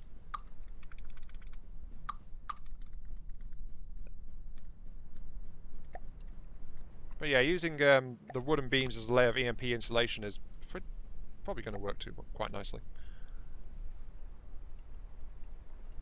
I'm thinking of working in some armoured shutters and things to hide missile racks and stuff like that. Probably be a good idea, to be honest. Just have some concealed missile racks and things like, oh look, enemy! Open up, missile volley. Have fun with that. Actually, that sounds like a good idea, actually. Let's do that. Where do I have space? I've got space near the front, near the turrets. Right. Not on that side, but I've got some space on this side to mount a missile rack. Yeah, so I can build a missile rack into the left side. 1, 2, 3. It's going to have to be based back here to get the ejectors in. But I can build a missile rack, turn off the mirror mode into here.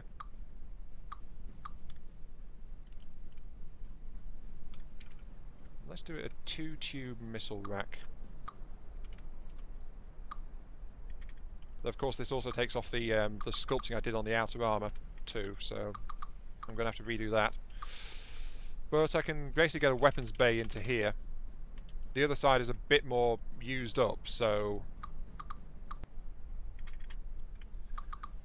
because the control systems and things are on this side, so I don't really want to do it to here.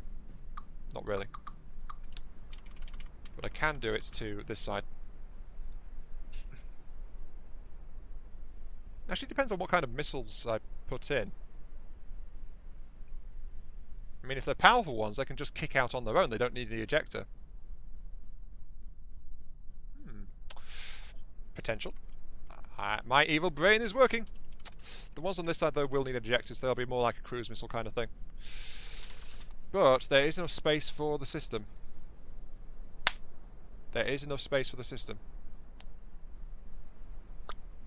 Right. Okay, let's tear out the top beam on this side. And down here, this will be where am I going to put it? I need a flat surface for it to fold into. So take away this layering of armour here. Let's get a 3-beam there.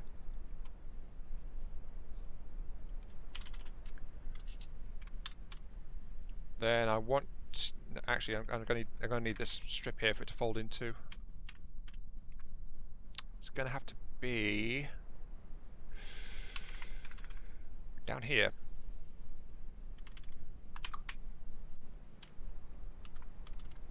Give me a 3-beam, then give me a spin/turn block facing this way. Oops, didn't mean to open that. Like that. You're going to be here. You're going to turn. I need a metal box down, blocks 3.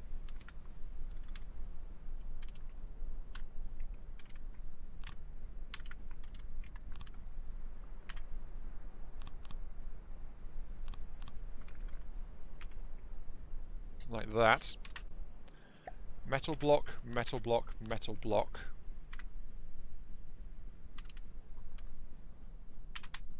Then I need some downs, a downslope 4, like, no, I need a diagonal beam like this to give it some space to work with.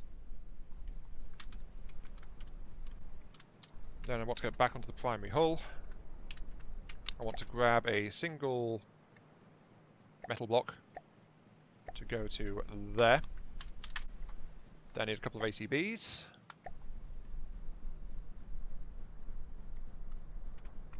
Just getting pointed around a little bit. There we go. Couple of ACBs. Effect range, set that to 1, 2, 3, I think. Spin blocks, rotate to 90 degrees.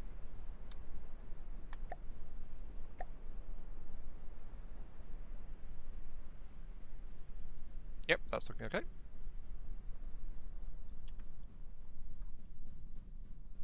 Oh, I want the other system. That's this one. Right. I want you to be like that. Then I want some down slopes. I want down slope 2 will go there. Down slopes 3 will be like that. So that's going to be an armoured door, 2 meters thick, solid metal. Unfortunately, it's going to reveal part of my steam engine, which is a slight drawback. So tear off that side of it. Now it's a 4 meter, which is what I wanted in the first place. Jolly good. I think that's about right. Yep, that looks okay. Right, get this thing back in place. And I want a 4 meter metal block like that. So there we go, we've got a bay door there. Which, no, there's the block. Rotate, spin block, range of 4, rotate to 0, which will control the closing.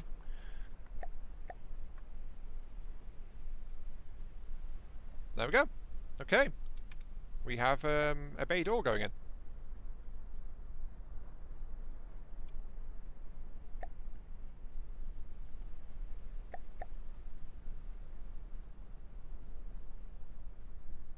Yeah, I'm liking that. Right, okay. Enough playing around. I need to get another one in there. Right, blocks, metal 1, then give me a couple of ACBs, because I need to mirror this now. ACB. I can't believe people are just watching me going, ooh, peace name, thing. Right, because that's basically what I'm doing at this point. Spin block. Facing that way. Yes. Then I need some metal. Downslope 3. Because basically I'm just putting together bay doors at this point, so you know, it's like... I always feel like I'm not entertaining when I'm doing this. Downslope 2.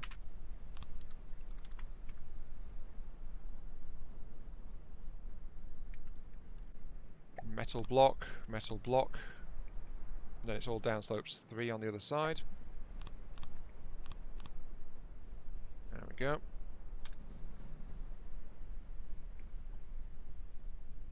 So yeah, there's no indication that there's anything there on the outside hull. Now I just need to find the ACB. Where's the ACB? There's the ACB. Set range to 3. Next one, set the range to 4.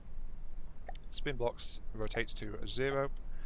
Spin blocks rotate to, I think it's minus 90 on this one, but I'll test it.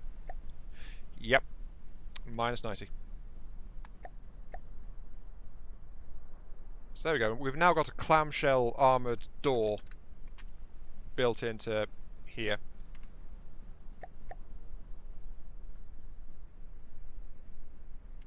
So yeah, this side now has a clamshell armoured door.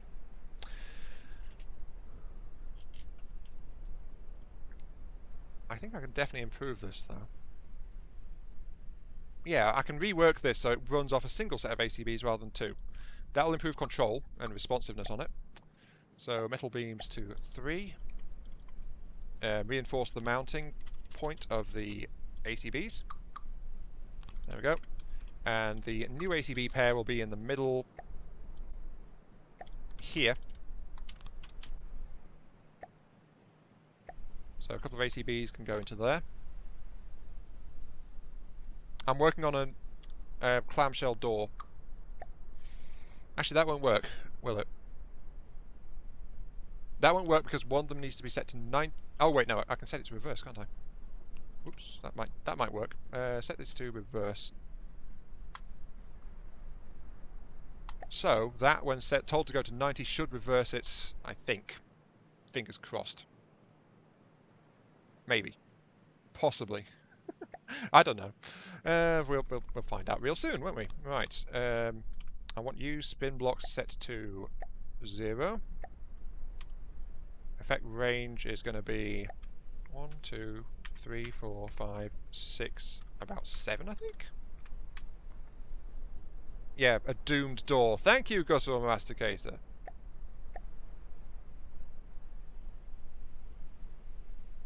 Oh, that didn't quite work, did it? That should have worked. Why did that not? Effect range. This should be on 6. Spin blocks rotate to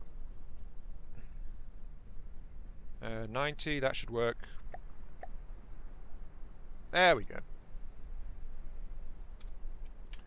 I think it's clashing slightly on that, so yeah, that's sticking slightly. Okay, right. Let's grab you then and fix that. So metal block downslope 1. This will fix it. Like that. And then the other one. Oops. There we go, this one.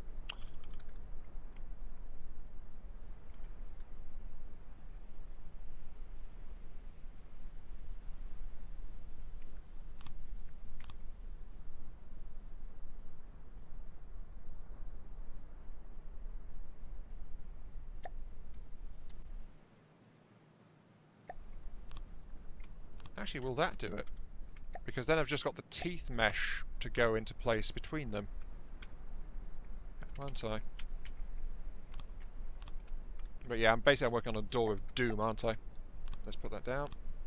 Okay, let's try that. Shouldn't be anything clashing, really. Rotate. Bring it in. Ah, it is those things. Okay, right.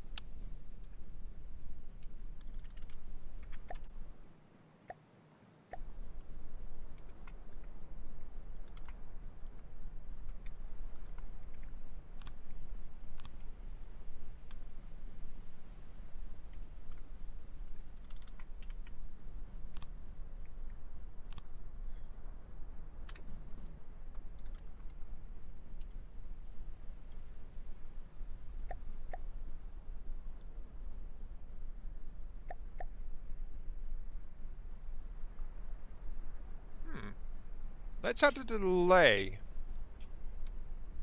No, that should work. That should work. It's working fine when only one door was moving, but when the next door moves, then it's like,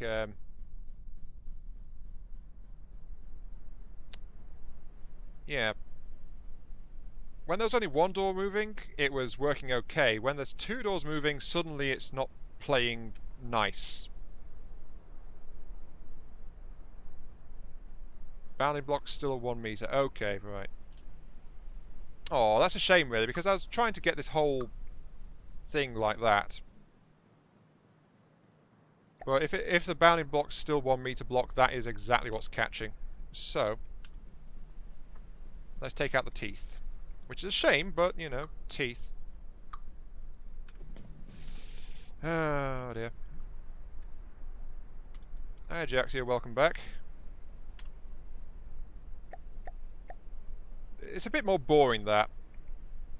Not having the intermesh teeth on it, but, you know. If this works, though... No, it didn't work.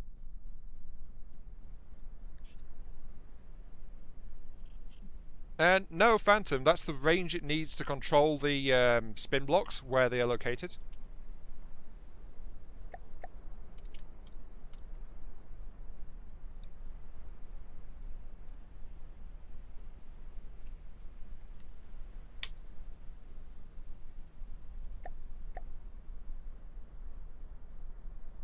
Behold, I know what I'm doing! Yes, yes! Fear me, I know what I'm doing in this! Yeah! Thank you, Phantom. That fixed it. Apparently I got the setting wrong at some point. I didn't even notice, but sometimes it does that, so yeah. Yeah, I put the wrong... Damn it! I put the wrong damn setting in there. I think I accidentally put it in there when I was setting the distance on one of the ACBs. Either that or it picked up me scrolling a mouse wheel, so that fixed it. That's kind of typical of me, actually. Like, do something wrong and then not realise what the heck the problem is. So, yeah, basically. Oh, I can well and truly believe that I did that.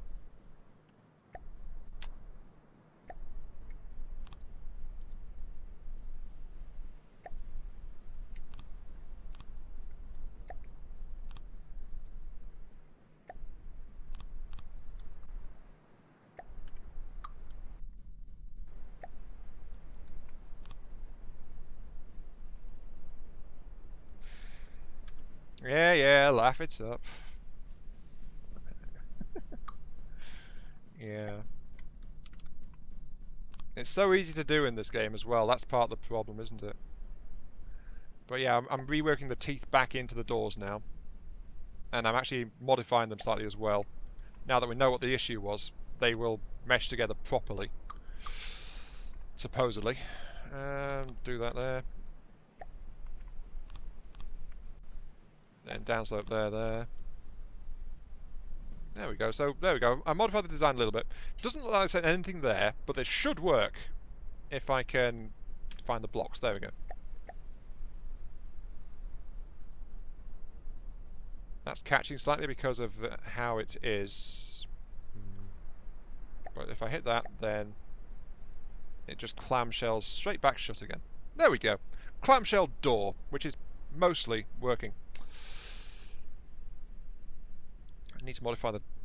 I just still need to modify the door design slightly to take account of the whole where the armor needs to go kind of thing.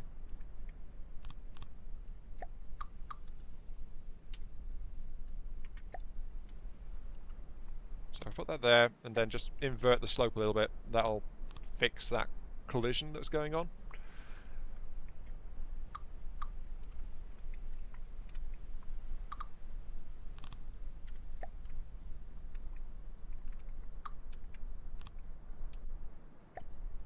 There we go. Once again, still worked into the entire thing. Still doesn't look like there's anything there.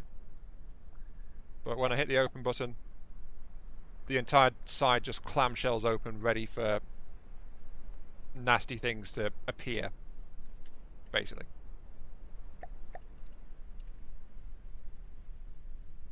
Looks pretty nice, actually, to be honest. Right, now, let's actually add the nasty thing.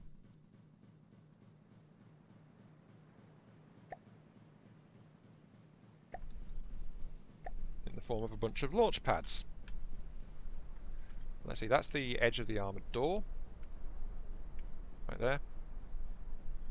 This is as far as I need.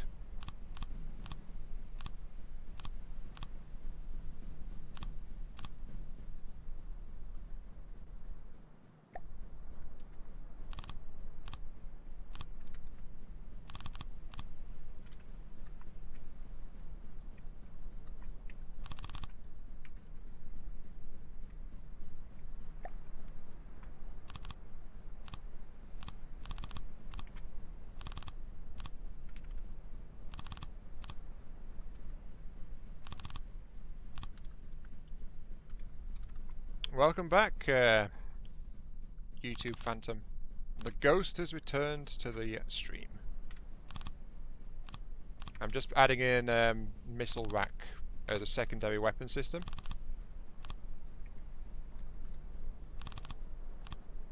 So there we go. You missed me messing up badly on this, but I've now got a clamshell door in the side, which will open to reveal a big missile bay, which is going to be armed with short-range missiles. So that can open when something gets too close, and then suddenly missile storms spitting out the side of the craft. And then if something's too far away, then it just seals up like that, and it's just hidden. So yeah.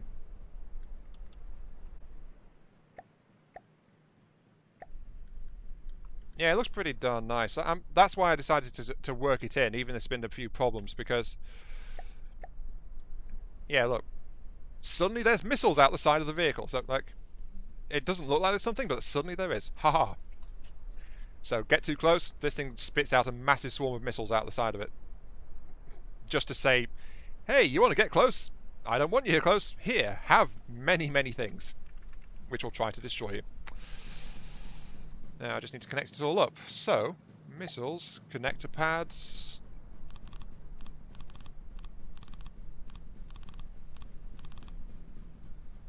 Okay, that's all that. Then I'll put in a missiles. I need a controller to be...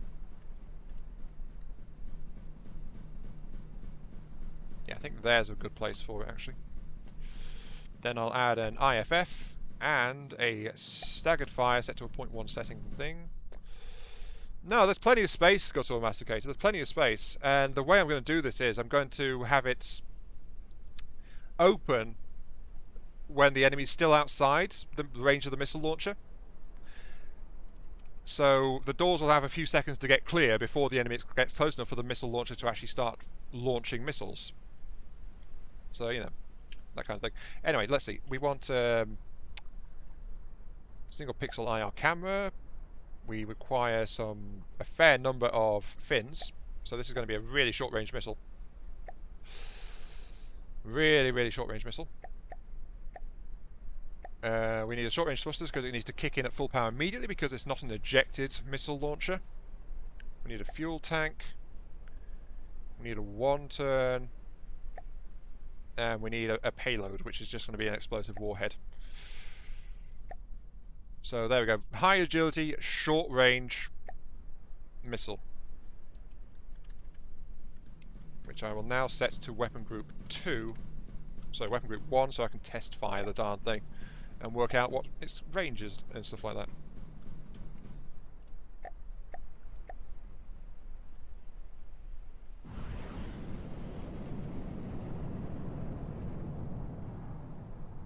Not too bad. Unfortunately, it's got not much fuel, so it's got short range on it. But yeah, that's not too bad. Of course, this craft doesn't have any ammo on it, so it needs ammo to rearm itself. They're 4-block missiles, so this is going to deplete ammo reserves extremely quick if these missile launchers are actually put into play. Hi Panda, welcome back. Let's see, I want to say hello to the eye. He seems to have wandered off somewhere. I'm not sure where that's gone. But I want to say hello to that craft over there, please.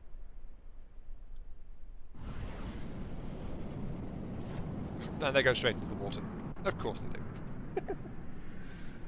Right. They're not really meant to do that, but they're not meant to be used against ships either, so...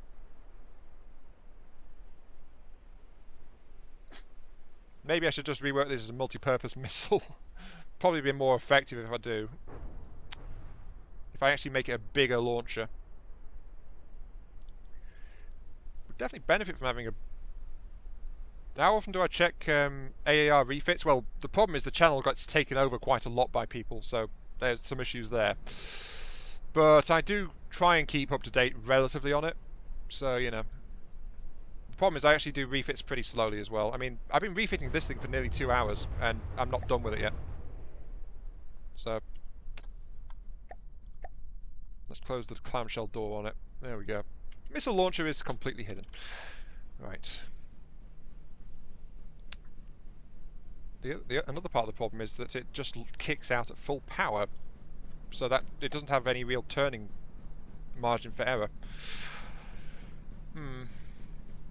If I increase the block size by 1, I can add a torpedo prop to it and more fuel, which will turn it into a general purpose missile battery rather than just short range interceptor missile, because it's going to be launching from a moving craft, so it needs the kick from the short range thruster at full power to get it out of the door safely. Otherwise there's a real chance it'll catch on the sides, and because it's not an ejected launcher, it needs the short range thruster to compensate for that, which is causing a few issues. Oh dear. Right, let's get some beams in here. I've not programmed it yet, but because of what I did to installing a similar system on FTD Toba, I know what I'm going to do to get it to act the way I want it to. Which is, I'm going to program it, the ACBs, one of them will open like 100 meters outside the range of the missiles. So the missiles launcher has a 100-meter warning to open the blast doors before the missiles start flying. And then the closing one, if the enemy gets 200 meters outside the missile's maximum range, then the thing will close up again. So that's how I'm going to do it, basically. Yeah, Jaxie, that's why the opening one is going to be set outside the range of the missile. So the missiles launch 100 meters closer, then the doors will open. So 100 meters gives you time to basically open up the doors. So, but right now it's not configured to detect enemies, so I can manually control them like this. But yeah, I'm gonna turn it into a big general purpose missile battery. It's like a massive sod off, go the heck away missile battery. If you get too close to me, I'm going to spit a huge amount of missiles in your face. That's what this thing is for. And I'm going to make them general purpose so they can go after submarines and things like that as well. Which should be quite useful, I think. Plus, it'll get away from the fact I'm launching it from a flying platform, so I can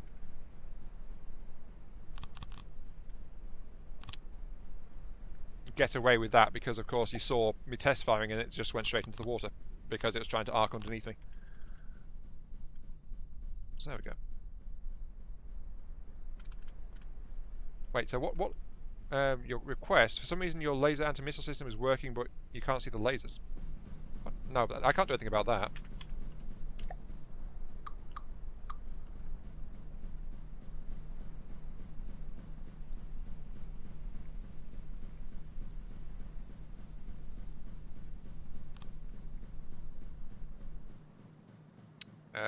I need the IFF back in, of course, and I need the staggered fire add-on. So there we go, massive set of missiles. I'm going to reduce the number of fins as well, so they don't have as much turning ability. It's going to affect the range and performance somewhat, but it's going to give me a bit more space for other things, which is kind of needed. Fin, short range, sorry. Fine, torpedo pop can go there. Short range thruster goes there. To turn them into a true multi-purpose thing, I require a ballast tank which will go there. Then I'll add an extra fuel tank there. So they're a really weak missile, but they can go wherever they like, basically. Oh, your request is a weapon and engine refit. Okay, yeah, that's absolutely fine. So I should be able to lock onto this guy and just go, here, have some missiles.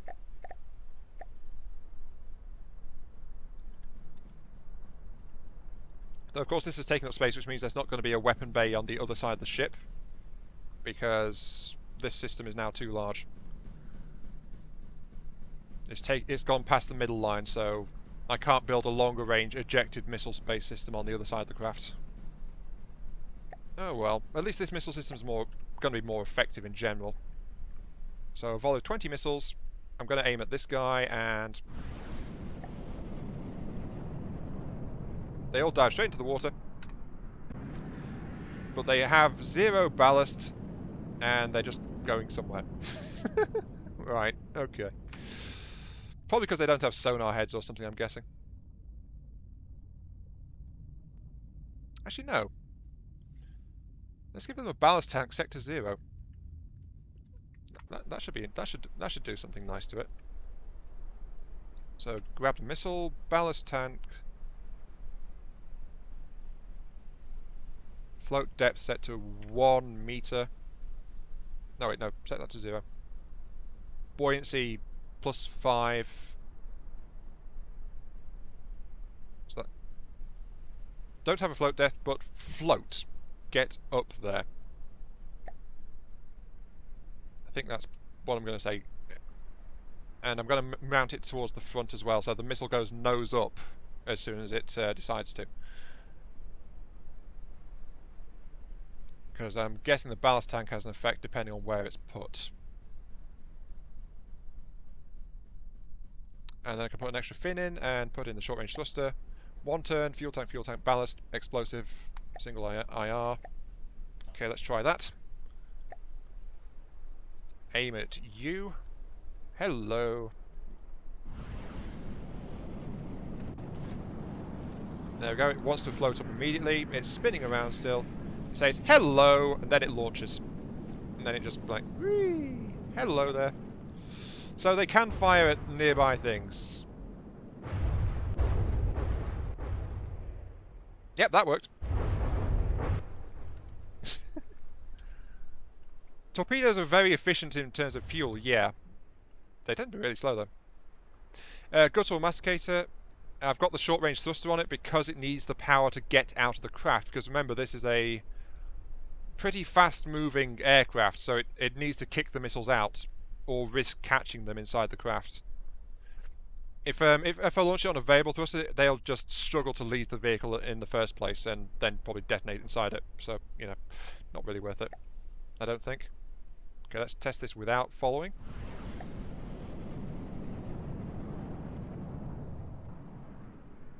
Going all over the place. But most of them are going straight towards the enemy, so yeah. Though of course this is firing in the worst possible situation, which is enemy below me and to one side, so yeah, there's not enough space on a rack this shape, Vendance, to put ejectors onto it. To put ejectors on, I'd need to rearrange it. Okay, the missiles are rearming. They are short of ammo though, because this is my ammo stockpile for it. Though I must remind you, this is actually a temporary ammo stockpile just for the purpose of testing this thing.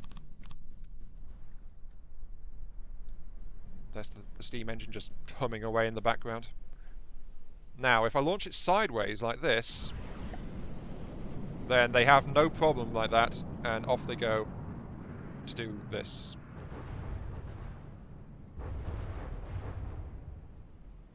Yep, that's looking pretty good actually. Okay. And if it's things above me, then it's going to be fine. Anyway. Iron, how hard is it to refit the engine and weapon systems? Depends on what you want from it. Basically. Like, what kind of weapon system do you want? What kind of engine do you want? Do you want an efficient engine? Do you want a powerful engine? Do you want a steam engine? And stuff like that. And weapon systems, do you want railguns, do you want cannons, do you want crams, do you want missiles? There's so many options in there. And if you want a specific thing, you're going to have to let me know what that is. But yeah, that missile bay is pretty nice. I need to test it for maximum range now, though. So let's go ahead and kick you out away from the opponents so you don't target them. See how far you can go.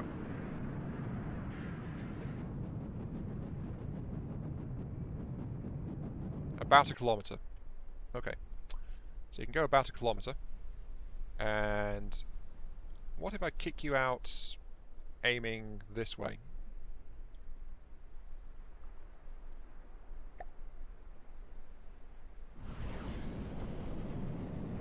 So you've got to do the turn first. How far do you go now?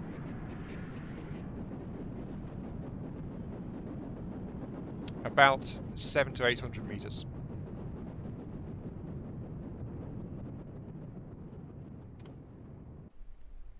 Okay, so this thing can kick out and turn around and target things in about 800 meters. So that's what I'm going to set the weapon control to. If it's pointing something on my left, it can go up to a kilometer. Yes, but 800 meters is roughly where I want it to be shooting at stuff. So that's what I'm going to program the local controller for. I'm going to put you there. Max range to engage is 800. Minimum range will be... Basically, you just need it to keep up with all the power systems and things. Okay, so a straight power upgrade for that then. I'm guessing you're using a fuel-based engine. Now I need to test fire again. Distance 70, 100, 120, 160. Okay, so minimum range 200 on those guys. Don't go after anything within 200 meters, because you won't be able to turn fast enough to get all the way around. So there we go, that's the weapon settings for that missile rack. That's absolutely fine. Between 2 and 800 meters.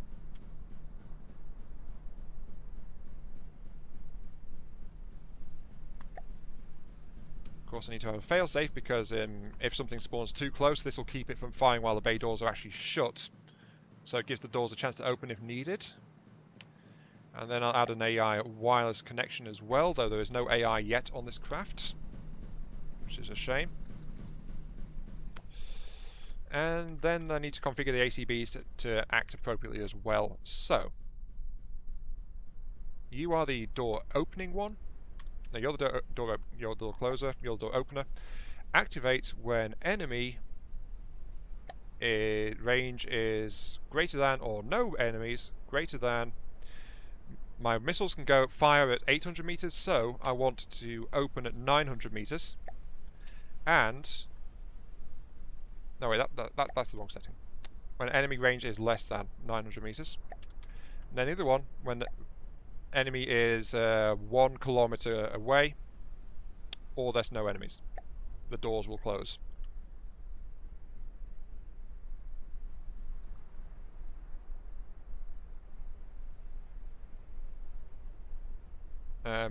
Okay, I get a feeling I missed something. Hey Jonathan, welcome to the stream. Whoops. I accidentally just manually fired the things. Oh jeez. So I'm not sure what's going to happen there. Only one missile fired and then it realised the doors are shut. Okay. That reminds me, I should take it off control group 1. Okay.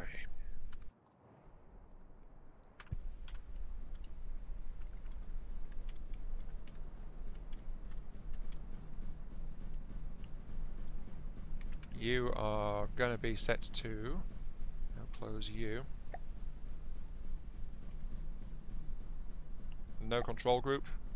I should also program the weapon controller not to go after submarines because it's not a multi-purpose missile. Minimum altitude to engage is going to be set to 0. So there we go. If it's not on the surface, it's not going to target things. Yeah, no problem, Phantom. You have a good night. So yeah, this thing will target things at 0 meters or greater. And of course, it doesn't know there's an enemy nearby because it's not got any detection systems on it. So the work is not done. Of course it isn't. Where am I going to work detection systems into this thing? Back here is actually probably a good idea. On the back sections are a good place to put some.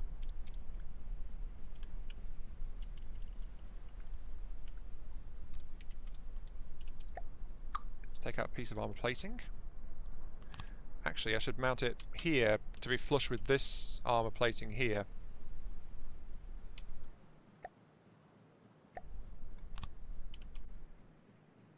Detector, give me a laser rangefinder, and then a... Let's see, I've got 2 outbound laser rangefinders because of that, so I'm going to put a 360 radar for general purpose detection on that. Yeah, that'll do. And then a wireless will be placed behind it here, which of course needs a metal block to go there.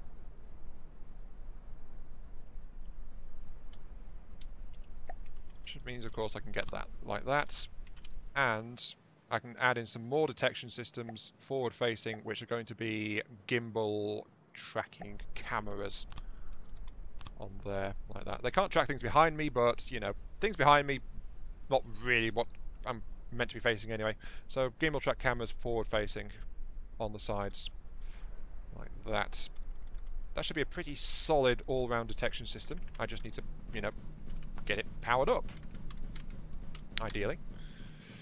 So let's install the mainframe over here in the control section.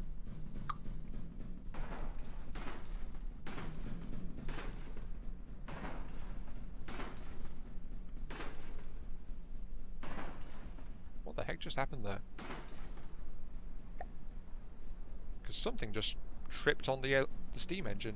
So the vents started to depressurize it. The heck?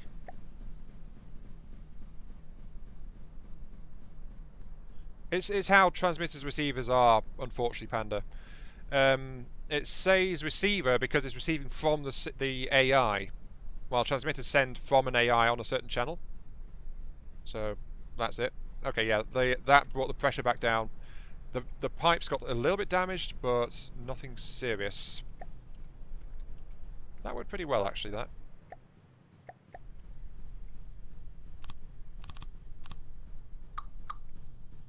Let's actually rig this to run back here instead. So double that, 740. Let's set it to 7... What's the pressure? I believe this thing caps out at 730-ish, so 740 should still be good. 740.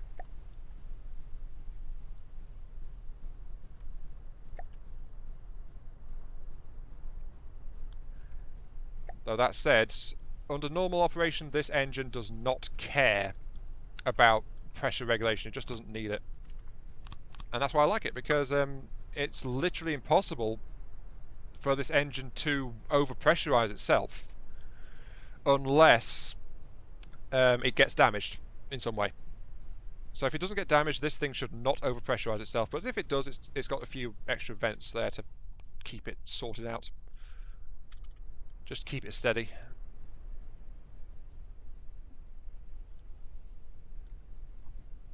Well, that said, of course, it's going to need an idle running pressure as well, which can keep the jets running, but not keep the rest of the craft running. So it's going to need something like that.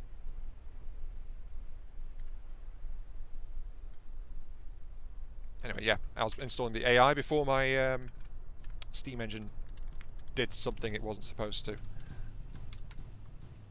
AI main frame. I require. Let's install the main frame there. Actually, I need 2 AIs. Yeah, I need 2 AI systems. Right. That AI can go there. Yeah, I need two AIs. Target prioritize, aim point select. Then I require another AI here, which is going to be a different one. Connector, connector, connector. No, let's put the connector here then. Card and slot. Once again, you get the things like that. You're the general purpose AI. You're the other weapon AI, so you've got two different weapon AIs. And we need a third AI, which is going to handle navigational systems. So the third AI, there. I'm going to give you the card for naval navigation.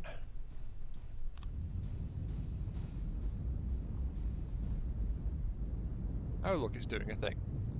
Okay. Okay, good night, Vendance, no problem. Now I need the control block set, the ACVs. Actually, let's move my chair there. Get back into that seat. It's like I've got this dense control room right here. Prefabs. Load prefab. I want my ACB controller set. So that the AI knows how to control this thing, which I find to be vaguely important.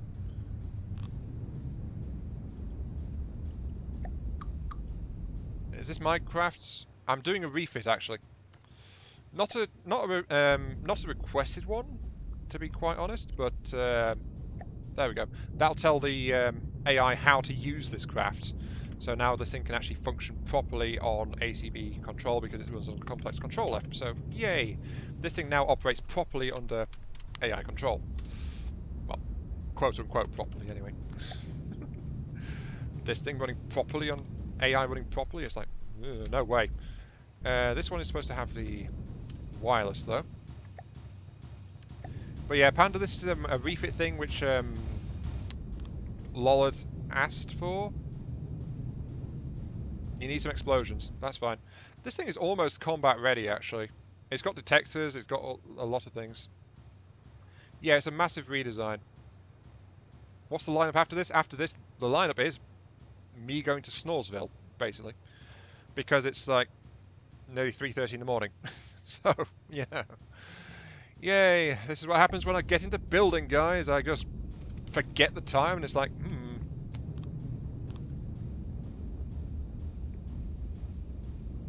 Oh yeah, that's the wrong thing. There we go, you're channel 1. Whoops, what did I just move? Oh, I moved a generator. There we go. Put the generator back in.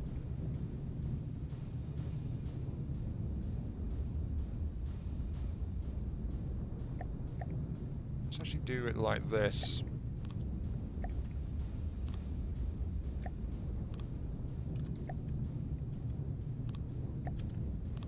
So yeah, today's total video output is actually 2 from the depth streams, basically. And nothing else. Because all the time I could have spent getting the other videos out have gone into from the depth streaming instead. So, yeah. That's way too much CPU power right now.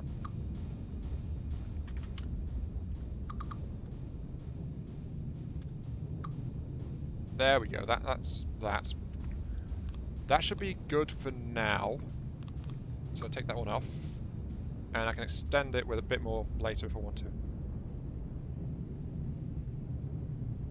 It's opened its bay doors because it's realised there's an enemy nearby. But it's not smart enough to realise it's supposed to stay the hell away because of its main cannon. Oh, that reminds me, I need another wireless. Connected to this weapon AI here. On channel 2. Okay. Then this is going to... It's found something to shoot missiles at. They are going all over the place. I'll probably do those ejectors actually, but yeah. the massive go-away missiles have just fired, and they've done something. But I'm wanting to install the local weapon control for the particle cannon. You can control something there. Okay, right. Install a failsafe. Actually, I don't need to because of the firing arc setup, so it doesn't require it. And failsafe only counts for your vehicle, not opposing vehicles, still. So, you know. And do that, weapon group 2. Sorry, channel 2. No mainframe connection. There is a mainframe on link number 2, though. It's over here. You're connected to this AI here, while this one is just in control of the general vehicle.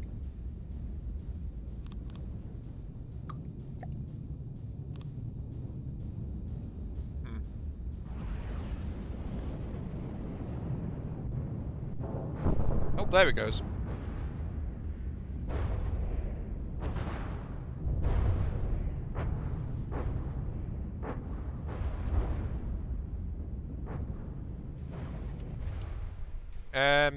But yeah, no problem, Panda. I'll add that one to my to-do list. No problem at all.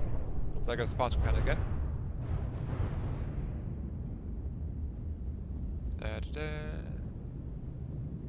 It's charging up okay. I've just got the AI nav system sorted out because it's not meant to get this close. Broadside minimum range is currently set to 100. That's way too close. 500 meters. Also got to remember I took off most of the forward thrust as well, so it doesn't have any real forward thrust at the moment.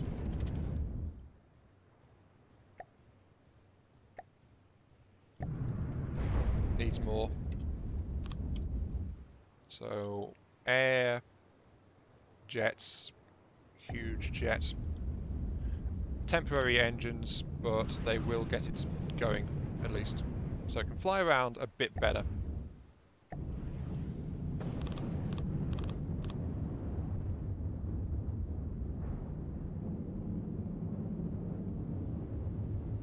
Okay. Okay, just launched a particle cannon shell. Well, it's a shot at one of its targets. Its steam engine has lost pressure, but it's still going. Okay, that's all right. We've got missiles flying, explosions going off, things like that. So I'm going to wrap up the stream pretty soon, actually, but I still need to get my nav AI sorted out because I want to set a enter broadside. Normal broadside angle is 90 degrees. No, actually 0 degrees because it wants to... No, 10 degrees. What am I doing? 10 degrees. Because it wants to be able to use its particle cannon. If it gets within 500 meters, then it turns away. Turning circle is absolutely really small because it's got lots of turning thrust. What did you just shoot at? Oh, the Irie's over there somewhere. Oh. So that's where the Irie wandered off to. I was wondering. Broadside below 1 kilometer. Lead broadside above 1 kilometer. Yep. So 1 kilometer. Normal broadside is 10 degrees. Broadside minimum range 500 meters, so it'll turn away and try to get clear. Things like that. What's the craft material cost? Right now it is at 36,000 in materials. Yes, it's currently 36,000 in materials, but it's still incomplete. I've just refitted a lot of its systems, but it's still not quite there yet.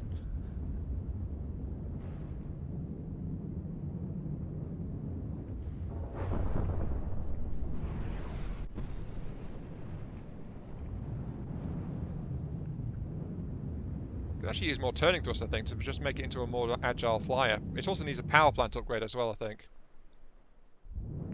I prefer lasers. Lasers are much easier to work with. Particle cannons, they're a lot more fiddly. But particle cannons, they ignore shields. And they can do things that lasers can't, so, you know. They both have things for them. Lollard's requirement is just refit it into whatever I like, basically, as long as it's... So yeah, Lollard just wanted it to refit it. There was no price limit or anything like that. It's just like, I've made this craft, I like it, please refit it in whatever way you see fit, because I want to see what people do with it. That was Lollard's request. And it was a request made to everyone on the Discord, everyone watching the channel, anyone who wants to refit this craft just to see what they can do with it. Things like that.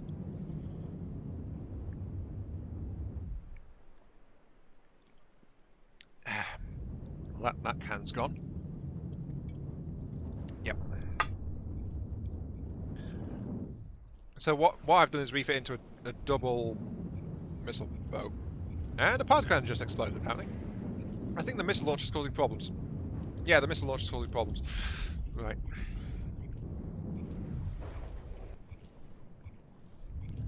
But yeah, this thing is just out for a general request. I don't know how many people have taken it up on it. But it's a work in progress kind of thing.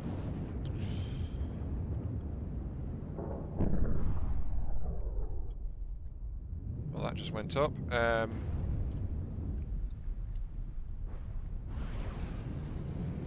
I was worried that these glows were missiles that got stuck in the tubes, but they weren't. They were just the glows from the turning engines at the front of the craft, which aren't working properly, actually. Hang on.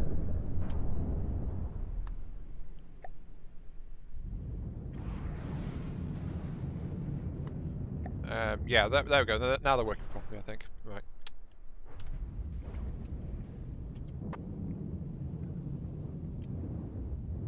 So yeah, Lulla didn't have any requirements at all. So this has been this entire stream has been me refitting something basically for my own pleasure and entertainment, and to mess around with the craft and different systems in it. And I think I've actually got some decent stuff in here. However, the refit's not complete. The craft is about like 70–80% done at this point. But I'm getting too tired to focus on it properly now, so yeah, it's about time I was stopping, basically. I've got some weapon systems in it, though. I've got the primary particle cannon, which I've got rigged to a separate AI, which is going to favour the biggest targets it can see. That's what I'm going to tell it to do. Which one's the AI? This one is the... yeah, this one is the primary... yeah, I told you it's only like 70–80% complete. What the heck was that? Yeah, I think the missile launch is causing problems. Primary cannon AI.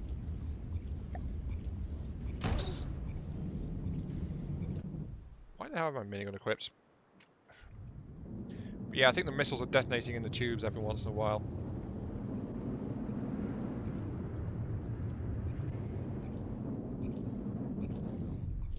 I could really do with angling the tubes up, but I'd have to take out a missile rack for it and mount it on a...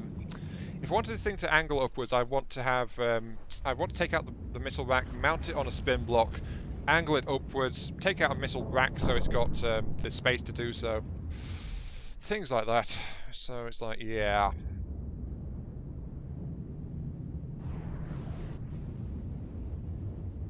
But it really does need sub-weapons and things on it as well. So yeah, 70–80% complete. Can't go further with it right now.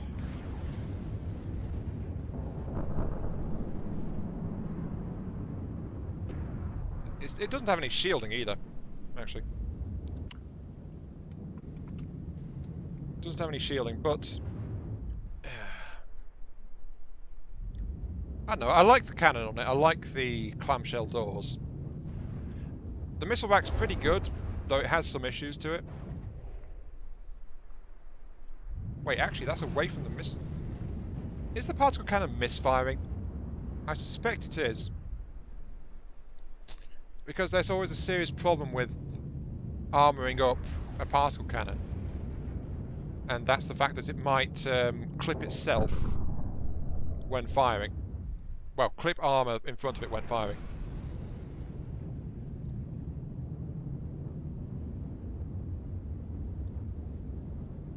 yeah, I think I've done something pretty nice with this thing though. Anyway, gonna save it. So, this is an AAR refit, technically. So, it's going to be an AAR. Save the vehicle. Hover bomber PTG AAR, because it's the AAR version, such as it is. And then I'm going to snap a screenshot of it, and that's as far as it's gone. But there's the AAR, which is 36k material, and the original craft, which is 18k. So I've actually doubled its cost with this refit so far, but I think I've worked out something pretty nice for it. Still, more to do. It's always more to do. Regardless, yeah. I'm going to call the stream there, I'm afraid, because, yeah, it's really time I was sleeping. Panda, if you've got specific requests, put it in the AAR channel on the Discord. So that way I've got a record of it there that I can look at to see what I'm doing with it.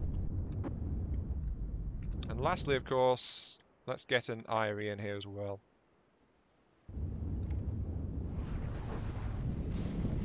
Because this craft is about to die. Oh, it's killing the deep water guard. Okay, sure. It's also got anti-missile lasers too, of course it does.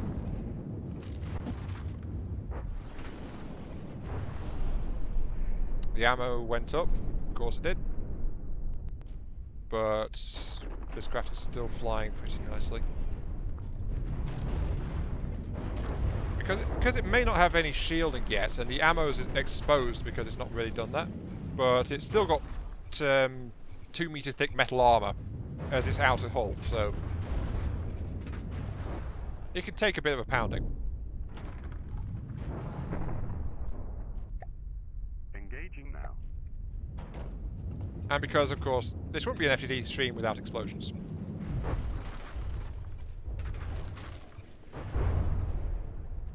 So, of course, the ammo racks keep blowing up as soon as they get rebuilt, so, yeah.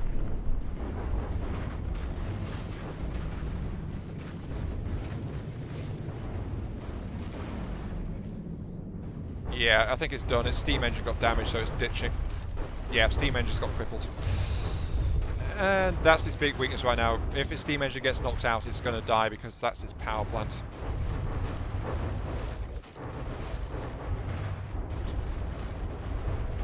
And boom.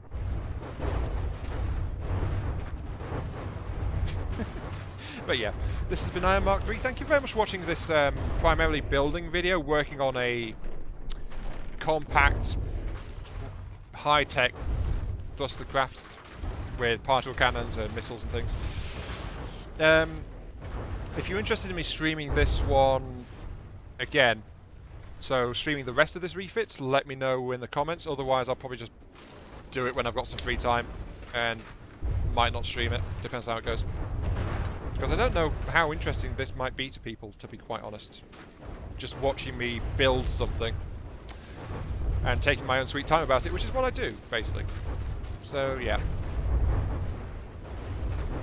And then we watch it get killed, so...